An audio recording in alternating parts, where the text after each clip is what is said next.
So hold our heads up high and beat the drum to what we love. Risk the fall, or we have felt it all come crashing down from far above. Stars are rising, countless worlds colliding, only one will take it all. Can we bring to fall the giants? Can we make the final call? We are the ones to ignite the darkened skies, the champions of the world that we defy. A solo ride of the few who rise up high, and we all fight at the last light.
Welcome, everybody. Thank you for being here. My name is 4x4. That's RMC. It is CBLOL time. Kicking things off, it's Leviathan versus Vivo Cade Stars, or they'll soon be known as just the Cade Stars, I guess. Sure. But for now, they have a game against a team that, look, for Cade, you talked about it at RMC when we were off air, kind of discussing the series. For Vivo Cade Stars, things are looking up for them. They're going to make playoffs, barring a very specific and intense sequence of events.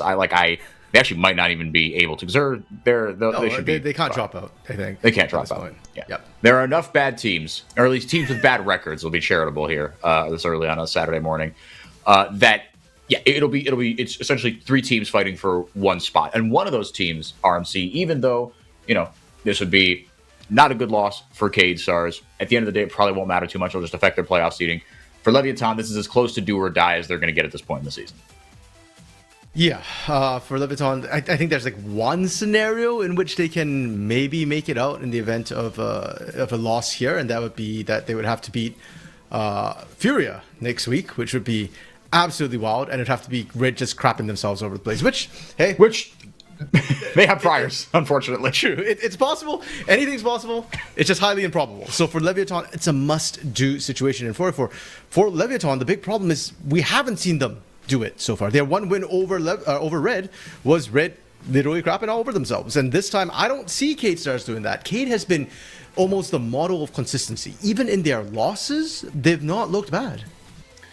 No, even in their losses. And like you said, their most recent loss against Los Grandes, they looked like a competent team. Look, at Los Grandes, they're just kind of playing, some different League of Legends right now, as we get the lineups and the walkouts for the two teams.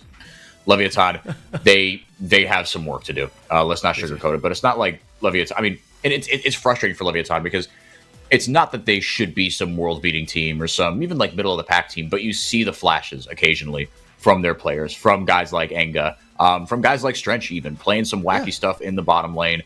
But at the end of the day, when it comes to, when it comes to big boy time, they really can't put it together. Meanwhile, Vivo Cade Stars, they feel like they are just quietly and slowly getting better. Very reminiscent, as we pan through a stoic Jeskla, very reminiscent of kind of old VKS, just steadily doing what they do. You see them there in third place, or tied for third place, I should say, at 3-2. And that clump of three at the bottom, Red Kids, Fluxo, and Leviathan. And then all of a sudden, RMC, Red and Fluxo, they play each other tomorrow, I should say. So one of those two teams will have 2 wins. Pain going up against Furia, I'd say Pain will also have 2 wins. But that's why this game for Leviathan is so huge, because you have to stay at that 2-win threshold to not put yourself into scoreboard watch territory where everything's out of your control. Yeah, and for the Pain Furia game after this as well, it's not quite so cut and dried. Pain has been showing immense changes recently under they've been looking much better. Yeah, and last week I finally got a chance to go back and watch the VODs. They looked clean, which is a weird look to apply to Pain. For years wonderful. They've not been clean, but yeah, they're looking great. So that one's kind of been questioned, but we got to focus on this one right now because that's what Leviathan has to focus on. While VKS, the pressure is less on them.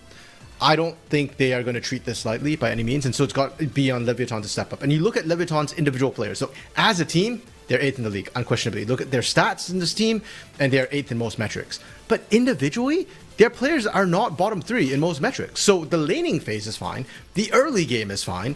But the early mid game, like at the 15-minute mark, they start to fall apart. And they're often down gold, struggling. Now, last week I thought they did decently well. They were actually up gold at 15 minutes, which was like, hey, great. But they still couldn't close out games. And up against VKS, yeah, we need to see them fix that particular problem. Have a mid game, have a late game, have a plan to close out. That's what matters at the end of the day, right? I mean, you see so often teams of an inferior level, the laning phase is rarely ever the issue, but it's how do you stitch it all together? BKS versus Leviathan on your screen, taking away Bookie's Nefiri immediately and really targeting him with 3 straight picks now. Which, I suppose that's an option, but I don't know. There are enough meta junglers that do kind of the same thing. I'm always a little about just slamming 3 early picks and not getting any sort of hard advantage, right? Because even with, talk about jungle matchups, right? I think that, that always deserves to be a lowercase M. Maybe you just want something that really can't match the Vi early on, but Desamus will be on the Piltover Enforcer to start things off.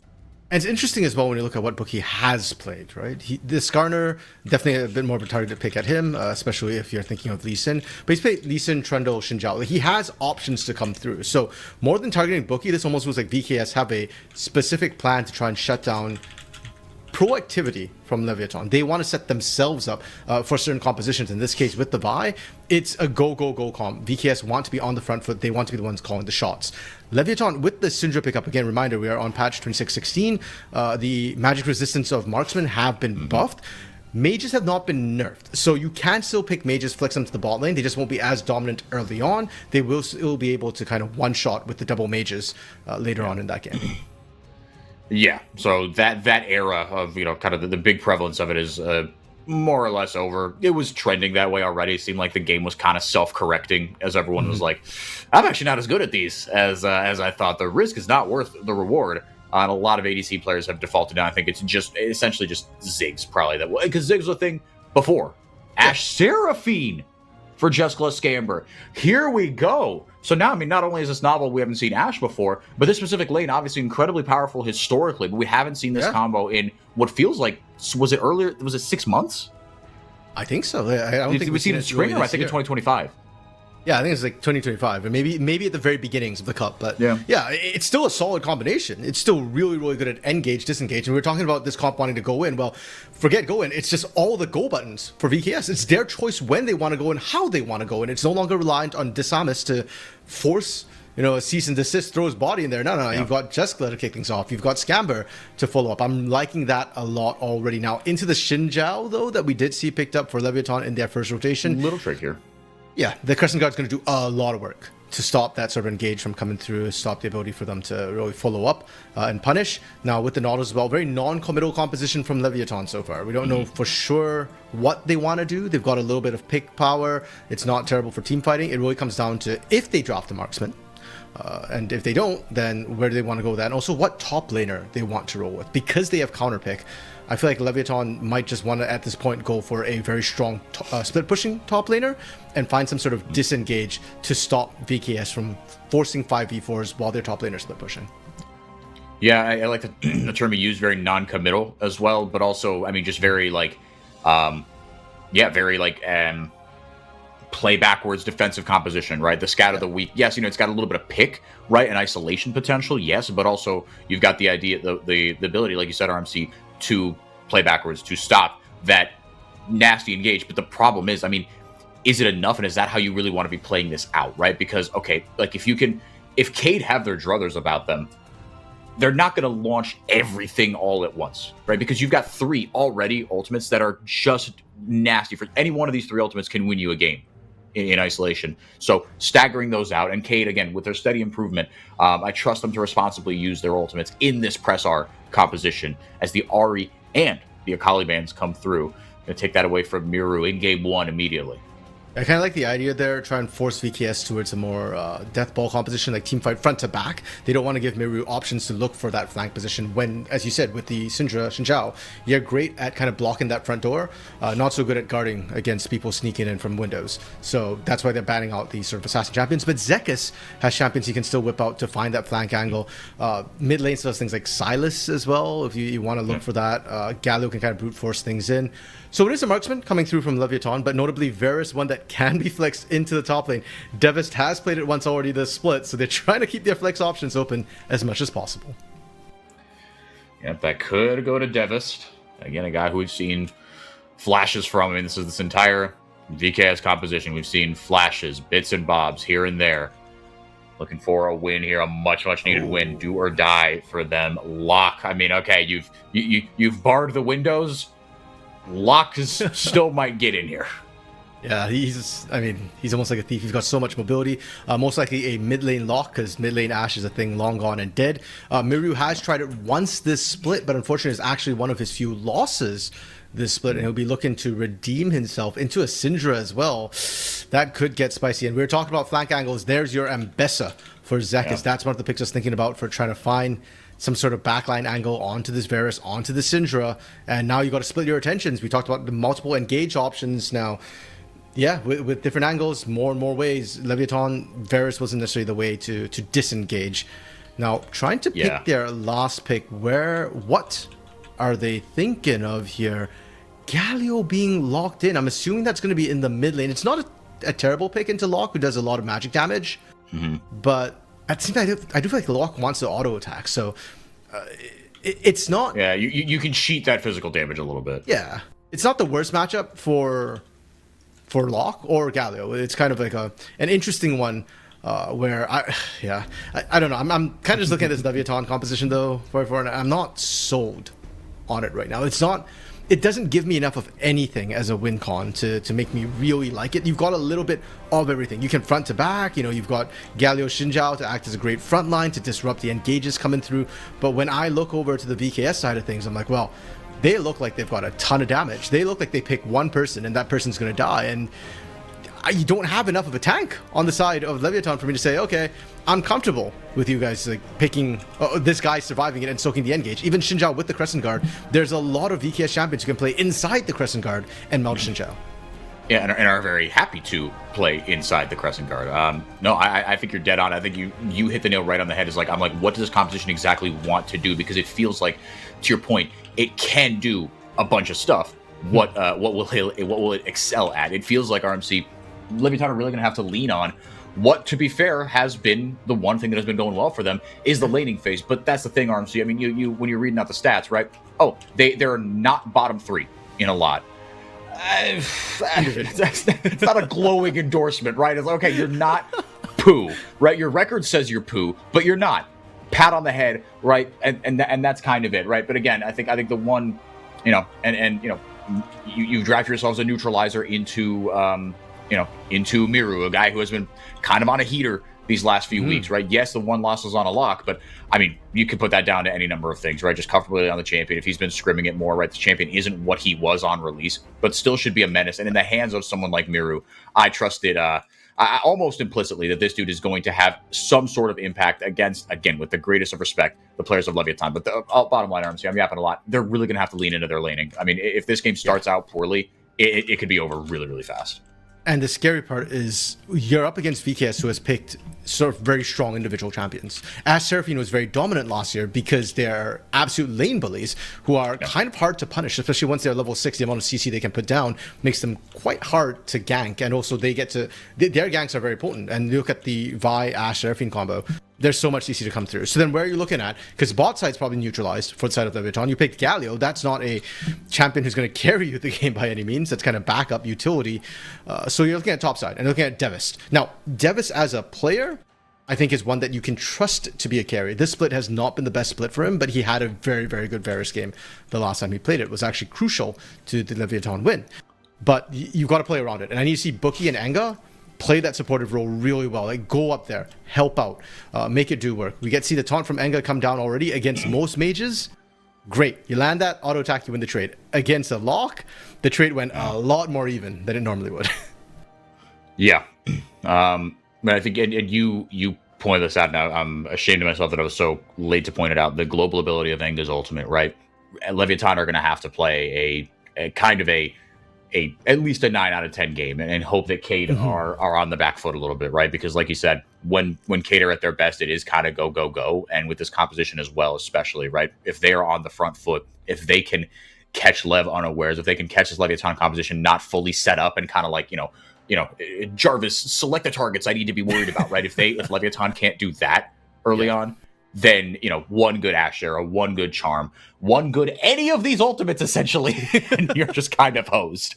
Yeah, and with the carry potential, the damage VKS has, anyone really. It's a lot of damage. Even Scamber. That's a lot of damage. Yeah, and even Scamber could be the hero. Like Seraphine does a deceptive amount of damage as the game goes on. Now, we did see quite a lot happen as well on screen. Great hawk shot from Jessica. I did want to highlight that. Actually caught Bookie sniffing around the mid lane. And it sounds like such a small thing, but the heads up awareness from VKS to kind of call for that global and catching out Bookie early. I think what they were trying to do was get Bookie to snowball Enga early and then get to the other lanes. Oh, Desamis, right place, right time, gets Ignite onto Enga. But a good Justice Punch will get him out of trouble. Really tight flashes to come through. Well played from Enga to be able to survive that one, because that should have gone so much worse for them. And for Leviathan, great initial survival on that. Oh, That should be all right here. But Bookie kind of lurking. Yeah, not going to try out that dive. Yeah. Bit rough for Bookie, unfortunately. He's been looking around, sniffing around. And you'd love to see Xinjiao's get really active. I feel like a lot of the Xinjiao's we've seen recently just kind of power form till 6. But yeah, I think I like what Bookie's doing, but VKS is reading him like an absolute book right now. It does, however, keep Zekas down still. Zekas not quite able to find any sort of purchase, and Devis really abusing the range advantage while he's got it. You love to see that. You need to see that, because once Mbessa gets public execution and the Eclipse, that's when things start to get a little bit dicey as a range champion. You still win it, but if you misplay, you die. Yeah, you talk about a range advantage and how quickly that can disappear. Bookie trying to make someone disappear, but will not be able to. Walked over that ward on the pixel brush. RMC Leviathan up ever so slightly. Like you said, Devast actually, again, so far so good, but it's kind of, it's kind of like, this is what you're supposed to do in this matchup, right? And you need to be a neutralizer, because this at best is going to scale to Kingdom Come. So you have to get on a roll early. And, again, Devast, you got to put on your carry pants, big dog. I mean, Zekas, he's had his moments, and I think he's trending in the right direction. He's not a world beater of a top laner just yet, but the champion is going to play itself. It's not about Devast or Zekas. This is just about, well, eventually he's going to be fine. Yeah, Zekas, unfortunately, he's weak side on this game, so it's really not about him for the early phase. If anything, you're looking at maybe Desamas to roam up, Miru to roam up, maybe an arrow from Jessica when they hit 6. Now, speaking about 6s, though, Desamas and Zekas should be getting there soon enough, halfway through level 5. Zekas actually more than halfway at this point. Watch for Devis' exhaust, and watch for Bookie, as well as Shiku's pathing. I like that Shiku actually went up and was covering that top side on this recall a little bit. Strench has shown that, speaking of weak side, he's an absolute weak side king, especially on these majors. Oh, Buskun's back. Okay. Buskun! It was Tram-kun or Gondola-kun last week? Yeah, it was Bonjingo-kun. Bonjingo. Yeah, it was the cable car, right? Yeah. Yeah, so that's the word. That's the Bonjingo. Yeah. That's the word for Bonjingo. Okay. And like, it's sort of like, I mean, they call it a Bonjingo, but like Inu is a sort of like, it's like a diminutive, but that's like an endearing diminutive, right? So it's like, it is technically called a Bonji, guess. but because it's the Bonji, it's Bonjingo, right? He's got a name. It's the Bonjingo. So Bonjingo Kun is almost like overkill. You know what I mean? Right. Like the Inu and the Kun are doing similar heavy lifting there. Fair enough. Good to know. Yeah, Brazil's got their own equivalent of Kun there. Ooh, nice, just knocking for Manga to try and get a plate. And for a second, I thought they might actually secure the kill. Yeah, that was close. I think if we had level 6 there on the Nautilus, then maybe you had an option. Bookie will be spotted. Desamas just kind of hanging around. The Mbessa near, but not quite close enough to maybe doing well. I was going to say, but on the hawk shot coming through, you can see them kind of sniffing around RMC, definitely considering trying something up here. Yeah, but well played from Leviathan, because they managed to force Miru out of lane, and Miru choosing the Ignite for kill threat instead of, the teleport that we sometimes see mid laners run. They knew that they were strong on that side, so they're kind of brute forcing it. If the Samus decides to show up, then they'll get a massive lead with a kill. Because so far, 6.5, almost 7 minutes into the game, not a single kill yet. So just a lot of positioning, a lot of attempts from Leviathan, a lot of looks. You like to see that, whereas VKS has just been very comfortable sitting on the leads that they have. Just play for the lane, go for the scaling. Our comp really needs our ultimates to come online. And there we go. As you speak of that, Jeskla onto 6. Scamber and 2 minions on the next wave will be at 6 as well. And that's when I think we get to see VKS maybe think a little bit more about trying to find this action. Where are they going to find it? Still probably not top side. I'm expecting to see more around this dragon side of the map. Yeah. And I'm hoping that maybe you do force something on the top side if you're Leviathan, right? We talked about it a little bit, how important that lane is. Like you said, Zeka's on the Mbessa. He's playing weak side. He's got to know his job. And I think he knows, right? You get drafted into the Varus with that. I guess it wasn't I guess the Varus was the one picked blind, now that I'm thinking about it. Right? Oh, yeah. Because the Mbessa was 5. Yeah. And that was the thing with the flexes they had with the Varus, with the Syndra, and saving Gallo for last pick. Well played from Leviathan to be able to flex that around. And speaking of flexing, 4-4, we both kind of get our way. I didn't want to see them play around Zekas just yet. He doesn't have the Eclipse. But they are going to play around top side, as Jessica and Scamba have rotated to the top side for VKS so that they can set up for the Void Grubs. Leviathan, first one there. Talk about how important that is for them. The Void Grubs will be pulled here. Kasama's going to start it off. Bookie and Shiku kind of roaming around. You see Strench, like you said, RMC. You can see him kind of angling down. Zekus is the one. I was going to say he has TP, but he doesn't. I mean, it's on cooldown. So they could join the fight, but it would be via the scenic route. As the Crystal Arrow goes out, it lands on one. There goes the ultimate from the Seraphine. Not going to find a Spark Scatter of the week. Actually does find two, though. So Strench, potential on the front foot. But Nice gets a great, fantastic ultimate. Public Execution doesn't really do much, but Zekus wreaking havoc in the back line now. Chases Bookie completely off the grubs. VKS get the one kill. They're looking for more. Can they get it when it comes down to it? Desamus will get the kill on Dashiku. So they get the two grubs. Not exactly what they came for, but the two kills more than make up for it. And I love how Bookie just went, okay, we're losing this fight. I'm just going to shark one of the last Void Grub and run away because I have Smite and I was positioning. But this is a fight that Lev should never have taken. We talked about how Shiku was roaming around. We mentioned Scamber was almost 6. Well, Scamber catches that wave top and suddenly VKS is looking for the fight. They have all their big team fight ultimates ready to go. And Leviathan does not. And you can see right here, Shiku 6, that shouldn't have happened. To be fair to Leviathan, I think their flashes were on point. If that Encore had landed, this fight would have been a lot worse. Forget trying to snipe away that last Void Grub that Bookie goes into right here. Actually walking right past Zekus to make that happen. The other thing I kind of want to highlight too is this is a 5v4. Zekus moves so much earlier and he walked it. He didn't have teleport. He left lane and walked it. And Devis wanted that one more wave. And because of that, Devis is not present for that fight whatsoever. So when I kind of add all this together, I'm just left puzzled why Leviathan even went for that. Is that third Void Grub worth that much to you? Because now you're 1,000 down in the hole. They've got a dragon and 2 grubs. VKS is just up in every metric. Yeah, again, your top lane's still going okay, but the rest of the map is starting to fall apart. Like you were saying, RMC. Forgive me. Yeah, and first, the Sundered Sky, did those changes come in this patch as well? Like the healing reduction actually. On the yeah, I think a little less healing on the Sundered Sky. Yeah, okay. Maybe. Well, there's the mirror room that we're hoping to see help out Zekus. Burnt the flash, if not the exhaust. I do think exhaust is the more potent spell in terms of the lane pressure. So maybe we're getting something at least, and Anga trying to make good on that by getting as many plates as he can to keep that lane even, because the range melee matchup is starting to show a little bit, and Galio is not having as comfortable a time anymore. No, not quite as much. I mean, yeah. But again, that's why, again, there's some of these like small little decisions, right? When it comes time to not be just in laning land, right? It's what we talked about with Leviathan early on, right? When it comes down to make these kind of coordinated decisions, and I mean, like coordinated, but also just decisions in general, right? I mean, would that fight have been better if they were coordinated? Yeah, I guess so. And like you said, but a couple of individual plays and kind of using those flashes, that's what really saved them from that fight being an absolute disaster. Yeah, and that's what we talked about individually. They were doing fine. They're doing okay. I mean, look at the lane states as well, right? Like, yes, there's some lane leads going the way of VKS, but they are fairly minor, and I'd argue it's more from just the pressure they're able to put down on the objectives more than the laning leads when the CS is so similar.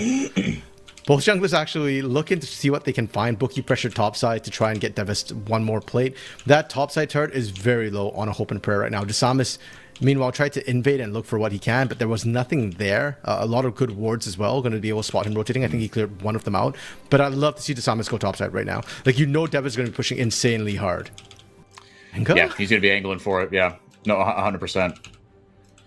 See what he can do. Enga still doing all right in the lane matchup, but again, Miro's just getting ever so slightly ahead. The gold lead's starting to pile up in a big way. As Cade up about 1,000 gold, up those 2 dragons as well. So just slowly getting that borrowed power. And RMC, these fights, no matter how good they look for Leviathan, the fear is by the time you get into a favorable position, you might just be down too much gold. That's my new worry, because like we said, look, Devis up 1,000 gold, actually doing a lot better than I would have given him credit for. Enchanted Crystal Arrow, not going to find anything. Very a speculative arrow, shall we say. There. Yeah, and part of that's also, I think they were about to call the play. Desamus was there, and then they saw Bookie. Desamus pokes his head into the bush and goes, "Oh, Bookie's here! Abort!" Like, we don't know what happened. Shiku's missing too. It's just too scary. But a good rotate from VKS. Instead of trying to look for the pick onto Devis with a gank, they've just flat out rotated Jessica and Scamber there. They said, we will not let you take this turret.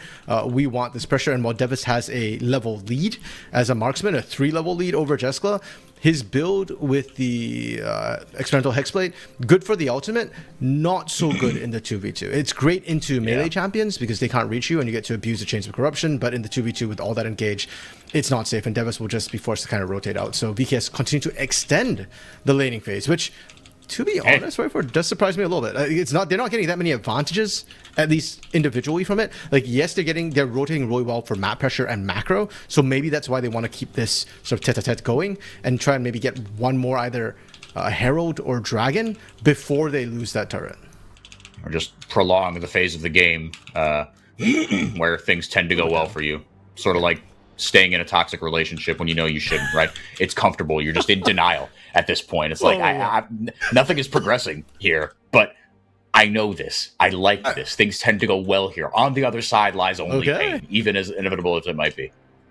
There's the exhaust coming out to slow the damage. 2v2. Devis, though, will still melt. And the arrow! Oh! Enchanted Crystal Arrow is fantastic. Might have meant certain death for Desama with just a couple more autos, but instead it's 2 kills for Zekas. The fight turns on one good ultimate from Jeskla. Now the ultimate coming down. Miru trying to get something going here. A lot of CC, though. He wards off the dive. Now starts pumping out the damage there onto Anga. He's got to be careful. Gets the shield down. Bookie is doing his best, and finally he will get the shutdown. Did he buy enough time? Desam is running out from base right now, but Bookie and Enga, that turret is low. They want this. And you know what? Hero play from Miru, or attempted hero play from Miru to buy. And he bought a lot of time, but just not quite enough. Oh, Enga. Enga is toast, overstated, and Desamis punished it. I love that you've got a wings hat and we just got to see drumsticks. Now Shiku trying to find the same thing for Zekas, but the difference is Desamis was a jungler on a low health target. Shiku's a support on a full health Mbessa. Yeah, it's not going to go well for you. And now the Mbessa has those 2 kills as well. I don't know if he cashed them in just yet, but the point is, it's not going to go well for you. And now the advantage is starting to accrue just a little bit more. Desamis going to get on the Herald, try to break this game open. We haven't, the towers are still 1-1. We haven't quite seen the explosive fight for Cade, but it's just little by little. It's death by 1,000 cuts right now for Lev. Yeah, and we get the replay on this gank. The arrow, like you said, if it didn't land, I think the Samus dies. And a 2-for-1 trade doesn't feel anywhere near as good. Like, granted, to go on a support, so it's still worthwhile. But I love this reaction from Leviathan, because we already said that this top side was primed to go down. So I like the call to just kind of turn around, take it out, and with the numbers advantage. And the gank as well, Miru plays this almost perfectly with how he does it. Yep. But Enga spaces out, there's nothing you can do. The problem is actually what happens after that, where Enga takes a turret and decides to recall in full view of the enemy side, and also just not tracking how long ago the bot side scuffle happened. Because it was enough time for Desamis to get back, to run back up there. And it was already kind of dicey whether Desamis would get there in time to look at the turret falling, but to just assume you had an extra 8 seconds after that, that's brave. Yeah. Brave's one way to put it. The line between bravery and stupidity. It's a fine one, as we know, and as we know in Latin American League of Legends. But it's these little mistakes from Leviathan that are causing them, and that teams like VKS will punish you for, and that they are smart enough to take the inch that you give them and turn it into a mile. Oh, hold on a second here. Flashes are burnt. The portraits have changed, so we know we are in for fight time. Bookie goes in, gets a decent taunt off, but the taunt is onto him as well. Shield goes down for Anga, and now with all those ultimates down, is that the go button for VKS? It certainly is for Desamis. Goes in with the cease and desist, and in there with the public execution. The combo's fantastic. Scout of the week does absolutely nothing because Jeskla and Scamber are still free firing. It's a double kill for Miru. Make it 3. Oh, out of nowhere. That's going to be a fully stacked Dark Seal for this nerf. It's not? Oh, because he died before. I forgot that it killed his. Reset there. Boo. Okay, my bad. I think I should only have a 9 stack. So that's unfortunate. Jeskla should be fine on this. Enga, you don't want to taunt him. No, this is not what you think it is, and now just. I think that was sunk cost there from our boy. It must have been. I refuse to believe anything else. Like, I made a mistake. I'm gonna die here. I'm just gonna try to get something out of this. Okay, I just went out the Enga player cam as well. He was like stone faced while that entire thing happened. So here, Bookie gets in, gets a steal. That's absolutely massive. But VKS, I thought they kind of screwed up. They burnt most of their team fighting ultimates before this, but they recognized that, well, so did they. And more importantly, we got the poke down early. They've committed. We can chase this down. And Miryu shows the strength of this lockpick. You can ban his Zard, you can ban his Akali, you can try and take away mobility, but there's just so many champions which have that mobility nowadays, and Miryu is a master at that style of play. And just like that, yeah, he did the work. He deserves the thing. But I actually want to shout out to Thomas and Zekas for how that fight started. Like, they went balls deep to make this happen. They went really, really, yeah, like you said, oh my goodness, Bookie just going to get CC chained to hell. Crossing guard goes out. Will actually buy him decent time. Mirror can't do any damage from outside it, but tower goes down. Now the TP coming in here as the tower was taken from the top side. Zekas is joining. It was a 4v5. Now it's a 5v5. Mirror with another kill going in. The Blast Cone will take one over. Not exactly who we wanted to take, but now Mirror actually isolated. Maybe this works out okay for that Blast Cone. Take it right back. Everything that you could do, I could do better. I love it. Those blast cones were really funny. It's rare that we get to see blast cones be that impactful in the middle of a fight, but yeah.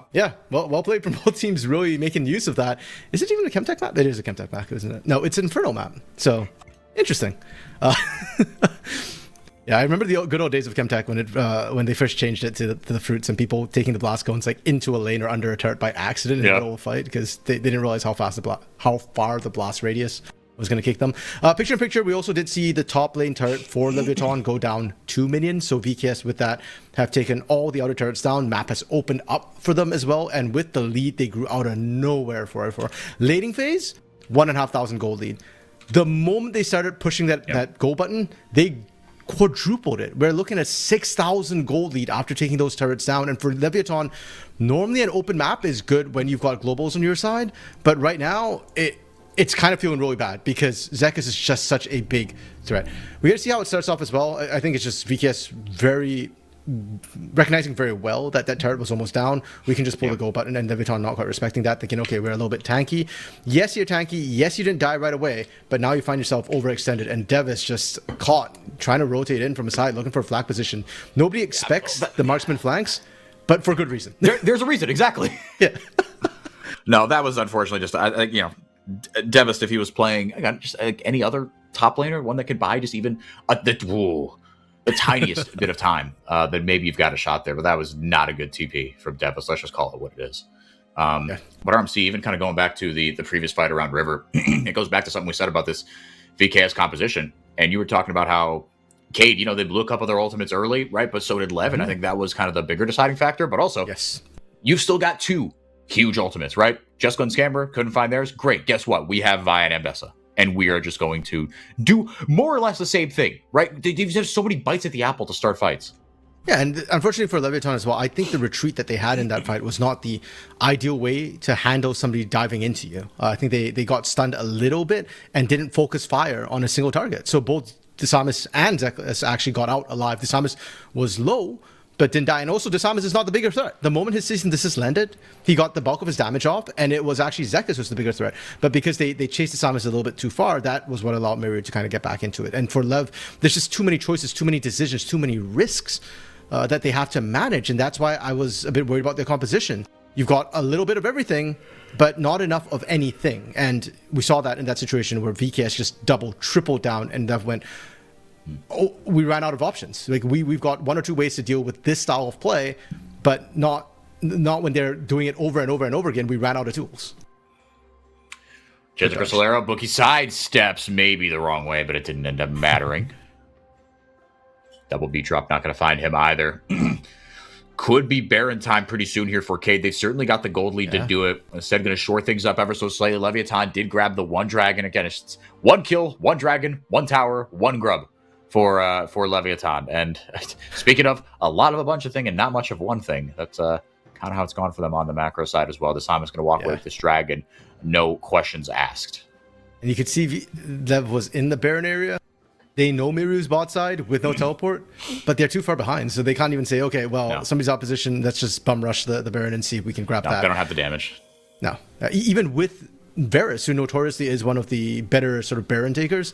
Not like even this build isn't the build where you used to shred Baron. Like it's good for his 1v1 situation, but not so good for that. So Leviathan just have to kind of watch as their bot side is now looking really dangerous. They lost the Soul Point, which was extended because of Bookie managing that heroic Smite steal earlier, and VKS now get to finish controlling the bot side, rotate top side, get that vision down. And then we've seen this many a time in CBLOL this split this year, and I'm glad that we're seeing it. It's not so much about the Baron buff. It's about fishing with the big purple worm. Mm-hmm. Using the big purple worm as bait. Yeah. Tough one for Leviathan. I'm running out of things to say. I mean, you see the vision line just pushed up so far, right? All you can do is just farm your camps. Devis is on just bodyguard duty, essentially, for Bookie. Right now, everyone's on 2 items. Problem is, everybody else on the other side is on 2.5. On the jungle side of things, I'm surprised that a 2,000 gold lead has yielded only a little bit. I mean, it could just be an awkward break point. But, I mean, point is, even without the gold leads, oh my goodness, Enga will flash away from the Enchanted Crystal Arrow. I don't know if he's flashing away from the ultimate or from Miru, and it just happened to work out that way. I'll give him the benefit of the doubt here. Desamus goes in. Again, the tower goes down right as VKS pulled the trigger, and that means it is go time. Bookie looking for a flank, and he gets caught immediately and jumped on with every single ultimate in the book. He'll blast his time with the Crescent Guard, but the rest of his team can't do much. Flash is followed by a flash from his opposite number, and now the ultimate from Zekis comes in. Devist can't get much damage down. Like you said, it's good for the 1v1, but not getting a ton of, I mean, you're not going to build that lethality. You're not going to build that raw attack damage. It's unfortunate, man. Yeah, the public execution found something, but again, Bookie's down. I think it might just be Baron time. They're going fishing.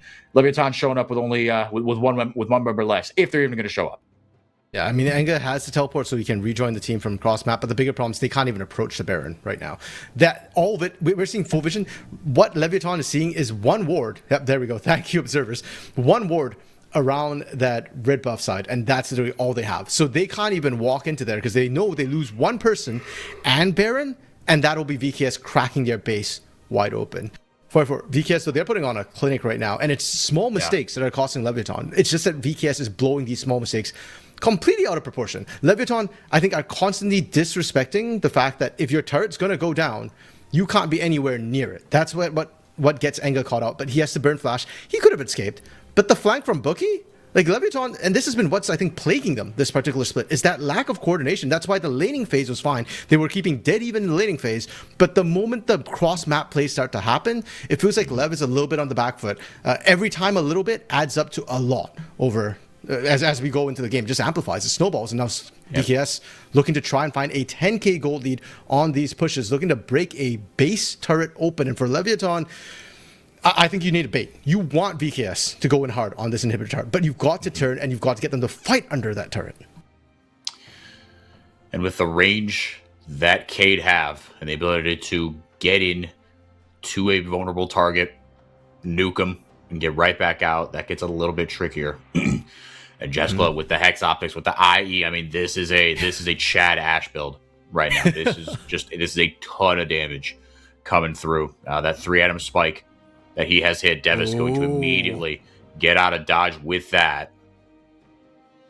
I don't know how I feel about that one for. Like, it's a good flash to survive, a good insta cleanse from Shiku, but using both felt like overkill. And I almost would have liked to see Devis actually bait with his body, and she could have hold the cleanse to hold up bad communication.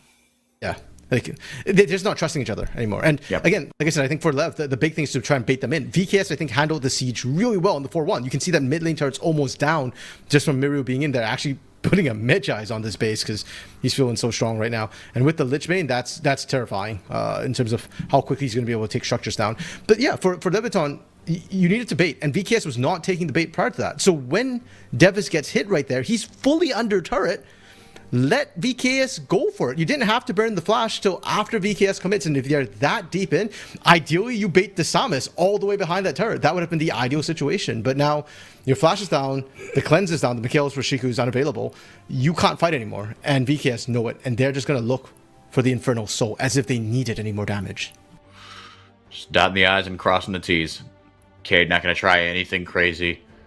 Like you said, I mean, you do have, you have all right CC and the ability to lock one target down on the side of Leviathan, but it's the damage on the back end that they are not going to have. And like you said, as if this Cade composition needed more damage, now with the Infernal Soul, excuse me, it's just, the margins just get slimmer and slimmer for Leviathan. I'd argue they're essentially down to 0 right now. A 10k gold lead, like you said, as Bookie just double bounces his way back into his own base.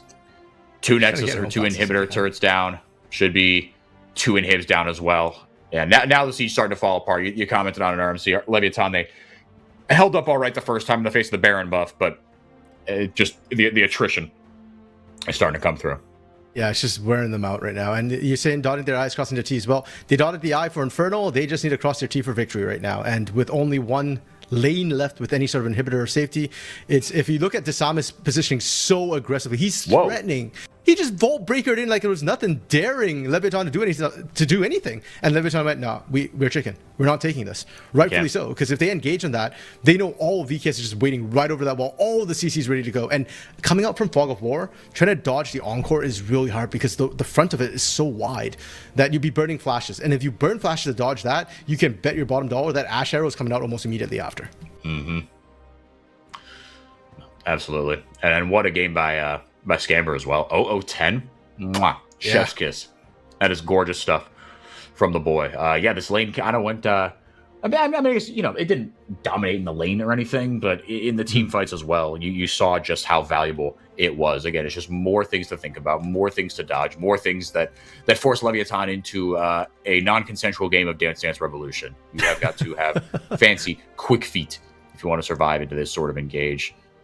As Cade trying for one last push here. Baron in a minute and change, so... look, if Lev step out of line, great. You can grab a pick, win the game, but they might just be waiting for some sort of bait and then, again, go to dance with the big purple worm. And that's one thing I do appreciate about VKS is that they are very... They play this by the book. They're not going to give any chance to throw the game. Like you see Arrow there from Jeskla, finds a bit of a stretch, but they don't follow up on it. Why? Too deep under turret, they don't want to throw. So they're taking their time. They're waiting for supers to come in. If they can't take it on this, they'll just wait. Baron, as you said, coming up, and with the inhibitor down the bot side, they could have waited for that. Instead, they're going in now. Shiku? Oh, Devis will cancel the cease and desist there with the stopwatch drench, getting the decent taunt, or getting the decent stun off, but 2 kills have already gone down for Miru. Enga will Justice Punch backwards. He'll buy some time with the stopwatch as well. And the Nexus turrets lay exposed. This should be ballgame for VKS. A clean, dominant front-to-back victory. Desamis in, going forward with the flashes. Just trying to get some stat padding down for Jeskla and the boys. Scout of the Week finds 1, while Scamber lays waste to the structures. Nexus down. That's GG's. Cade take game 1. Just over half an hour for not our fastest game by any means, but certainly one of our cleanest. The only death being Miru on that top side, trying to defend that turret. And even that served the purpose. It bought time and was answered back by a pick onto Enga. VKS firing on all cylinders, and Leviathan? Well. Firing on like one, kind of. I don't know. It feels like, while we've got a V8 engine running on VKS's side, we're just pedaling with 2 feet on a bike for Leviathan. Yeah. Not even. We're doing the those kiddie cars where you pedal with your feet, sort of like the Flintstones mobile, right? Yes. That's kind of what it feels like right now. And it's like your legs might just be too short to actually get that going, or like one of your legs is, and that leg is devastated. And even then, it doesn't really go all that hot, man. Yeah, I don't know, man. I mean, not a ton to say. This kind of went how we expected it to, right? The laning phase was fine. Even Devis did his job, racked up 1,000 gold lead kind of by himself. With minimal help. He didn't get a ton of attention up there, at least not as much as I thought he would have. But, well, I mean, but then it just didn't matter, right? You got out of lane, like you said, whether it was the cross maps, whether it was just the team fighting. Cade was just better, and Lev, they were on the back foot from minute 1 of outside the laning phase. I don't know. Do you have any other strong thoughts on this game? I think for that point about Zek is not getting a lot of help on that top side. I kind of give credit to VKS for recognizing in-game what needed to be done. Because when you see the Varus on top side, like I said, level 6, maybe gank it, try and kill it. But they also recognize that, wait, we've got a great team fight, and their marksman stuck in the top lane. I'm sorry, Zekus, take a bit of a beating. We promise we'll make it worth it. And they delivered on that, right? Like, as long as Devis was stuck on the top side, DKs was dominating the rest of the map in the 4v4s elsewhere, because without Marksman, no consistent damage. Take out Strench fairly early, and the fight is as good as done. So I put that on VKS for, like, as an intentional decision, which I think worked out really well, and props to them for, like I said, I think macro-wise, strategically, they played that game flawlessly, and I want to see more of that. They're not slacking off because they're winning. They're playing clean. It's great practice. It's just good reinforcement on what's already good strategy. On to game 2 we go. We'll see what Cade can, or what Lev can come up with to try to stave off what essentially would be almost a premature elimination as they languish in the bottom of the standings with just the 1 win. We'll take a quick break. When we come back, game 2 of this series. Don't go anywhere.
What's up, guys? Champ select time. Cade, dominant game 1 victory. Let's get into game 2.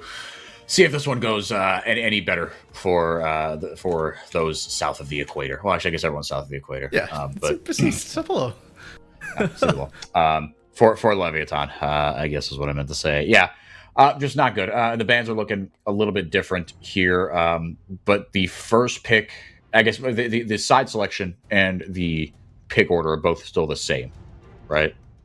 No, Lev is picking first this time.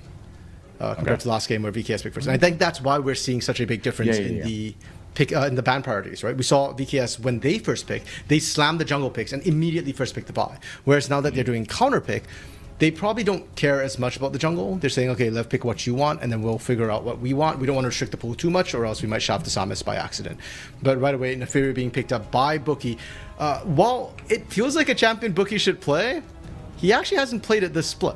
So that is interesting. I wonder how much of this is like Lev feels their backs up against the wall.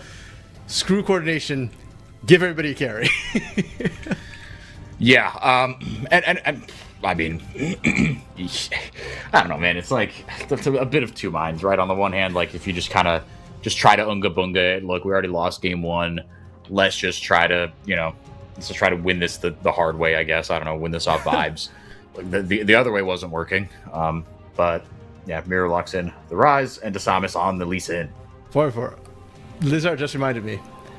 We got baited, and so might VKS. Strench was the guy who played Neferi in the bot lane. Ooh, and true. Sure enough, and now here comes the Skarner hover. The counter for the Lee Sin. Correct. Yep, Lizard reminded. Great call from Lizard and from Leviathan. Because who else besides Strench is playing Neferi? I think it probably just slipped the mind. They saw the Neferi and, oh, you picked their jungle? We can see if you pick Lee Sin. And Lev went, bait. Nope. Haha, I tricked you. Here's my Skarner. Like, here's my answer to you. Now, it doesn't mean that VKS is in the hole by any means. It's just a less favorable jungle matchup. You can still do things to make this relevant. I've said it before to you. I'm not 100% sure why the Skarner is considered like a must-pick counter into Lee Sin, because I do feel like you can always Dragon's Rage kick that Lee Sin back. And it'll do a ton of damage to his own team as the front line. So we'll see how VKS opt to play the rest of this. For now, they've gone with an R3 Gnar, so they've blinded both their solo lanes, but with the Gnar, at least they can now ban out bad lane matchups for it. And gives Ekis that a little bit more agency. Yes, Trench loves playing the assassins in the bottom lane, not just like mages or kooky things, right? It's in the Fury, get the lock earlier in the year as well. So he's got a couple of tricks up his sleeve. Caitlyn and Vayne going to be banned away. Yeah, taking away the Vayne, just something that can, I mean, it's range for range, right? But I mean, it's still something that is nasty to deal with. Caitlyn being taken away now, does that signal anything to you, or is it just we don't want another just like lane bully Caitlyn Lux Jessica Scamber nonsense? I think a little bit of column A, a little bit of column B. They're also just trying to remove meta things that have the range to kind of kite out the Neferi and the Skarner. So by taking Caitlyn away, most things will be playing inside of range of Neferi now diving at you. And they want to shorten your range so that Skarner can impale as many people as possible. Lulu being taken away, though, they want to continue removing enchanters. Scamber, just one Seraphine was enough to scare them, saying, okay, enchanters said, absolutely not. Yep. I don't know what the hell else you're going to do, but we do not want that Lulu.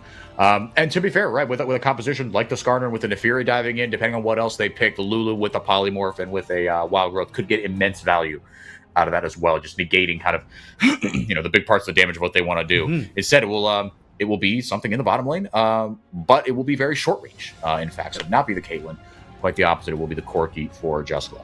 And a lot of potential damage to come through as well. There's also a lot of threats for Neferi to kind of go diving for. The question is who you want to go for, and whoever you do, expect to get Rune Prisoned right after. I think that's kind of what VKS is going for. Is, okay, if we can't outrange you and play from safety, if our composition is kind of forced already to play in short range, we double down on that again, and we just go for damage to take you out. Twisted Fate, and this one, a bit of the bowl special, I believe. I suspect this will be a Twisted Fate into the top lane to answer into the Gnar, where you outrange, you get to poke, you get to outscale as well with the gold, and the double global presence of Talia Twisted Fate. No, if it's any other team, I'd be like, great, we've got double globals. If it's Lev, I'm a little bit like, we have double globals with much more apprehension. So, it's just like, okay, what are we going to do with it? Yeah, exactly. Coordination has not been stellar from them. VKS looking for their support into an Alistar. I'm going to be honest, I actually quite like the Leviathan drop so far, and I do feel like it's giving a lot of like I don't know what support for VKS would necessarily round things out. I think they just double down on the Rakan, find more engage, and just say, okay, we're better than you. We'll team fight you to death. If we win one team fight, we'll just snowball this to hell and back. Yeah, and I think that, again, like I said, unfortunately, because of just who these two teams are and their relative strengths, that will probably just be enough, unfortunately. All right, I mean, let's see here. Again, Devis has a little bit of, a little bit of importance as far as his game is concerned, but I'm looking a lot more at Strench. Again, you've been given, you got the draft priority in the sense, right? In a sense, right? You've been given a carry role in the bottom lane on a bit of a goofy pick, right? You baited out a suboptimal jungle matchup. So I guess Bookie, maybe the shoe is on his foot with the Twisted Fate as well. Like you said, the double global presence. Once you hit level 6, that's when things start to unravel for Leviathan. But they've given themselves tools to, I guess, at least counteract what Desamis and Miru at level 6 are going to try to do as well. So you've got global presence on the other side as well, RMC. And I really like that Taliyah pickup for Enga in this composition. It just messes so much with what VKS wants to do because they want to run in there. There are quite a few gap closers or even its capabilities or repositions if you consider sort of the Valkyrie from Jessica defensively. But the Unraveled Earth that comes through from Enga can kind of put stop to a lot of that. The bot lane... Normally, I want to keep my eye on the bot lane because Corki Neferi can be very explosive, but I think back to the last time Strench played it, and the laning was very quiet. Neferi does need, at least one item, the Cyclosword, to really come online. So I suspect the bot lane might be a bit more of a farm fest until first items come through, and then maybe we get a little bit more explosive with Corki, having Sheen being able to pop people, Strench, having the Cyclosword being able to pop as well. So if anything, I guess I'm more interested... I don't know if none of the lanes seem interesting to me. It's more like what happens after the laning phase, where I think things are going to get very explosive. That's how it always goes. I mean, at least that's the important bit for Leviathan. Yeah, I mean, I think I agree with you, right? If there was a Caitlyn in the lane potentially, Gnar into a Rage champion, right? You don't have that same sort of dynamic where it kind of dictates at least the expectations for the tempo of the lane. Miru and Zekis, though, will get decent damage down onto Bookie. The double ward goes down there near the Raptors. Okay, and Devis? I like this actually from Devis, recognize that. Well, if Zekis is down there, who's up here? I can sneak in there. No. I outrange. I can win the trade with a gold card right from the get-go. Again! Devis just bullying him. Devis 1v1 skills are still there. And we saw it kind of in game 1 with the Varus into Investor matchup. Again, he's getting the advantage with these matchups, which is rather interesting when Lev is blind or is first pick, so they technically have to blind a lot of their champions, but the flexibility of their draft is giving them a little bit of this edge. Normally I prefer counter pick, especially game 2, game 3, once high prio picks are off the board, but with Leviathan I understand why they'd rather kind of first pick, because they're playing mind games with a lot of these swaps and they're still finding advantages, counter picks, even when they aren't picking first, picking second, sorry. Yeah, when they aren't getting that priority, like you were saying. I mean, let's see how this goes, man. Again, if they can get that advantage in the laning phase, if they can get something going early on to offset the inevitable, I mean, I hate to say it, a bit of the inevitable disaster that will come their way once you get out of laning phase here. Strench and Shiku having an all right time here, getting early push, but again, what do you do with that? Do you not get ganked off that? You see Desamis lurking, waiting for an opportunity to go in, but instead he will just take the reset and back off. Oh, Bookie red, though. Oh, it's still Enga who has to burn his flash. Oh, no. Okay. Miru flashes, Enga flashes in return. Ghost as well used from Miru. So a bigger investment by VKS, but a great read from Bookie. And Bookie wasn't there to gank. Like, that lane was pushing out. He was there specifically for a counter gank. So I don't know. Like, I don't see any wards that would have caught Desamis, but it felt like Bookie just knew. He had the knowledge. They read him like a book. Yeah, good read there by Bookie. Like you were saying, I was impressed by that. I thought it was going to be a bit of a nothing burger. But then on the other side of things, Devis having a good time in the lane against Zekis, getting the shove here as well.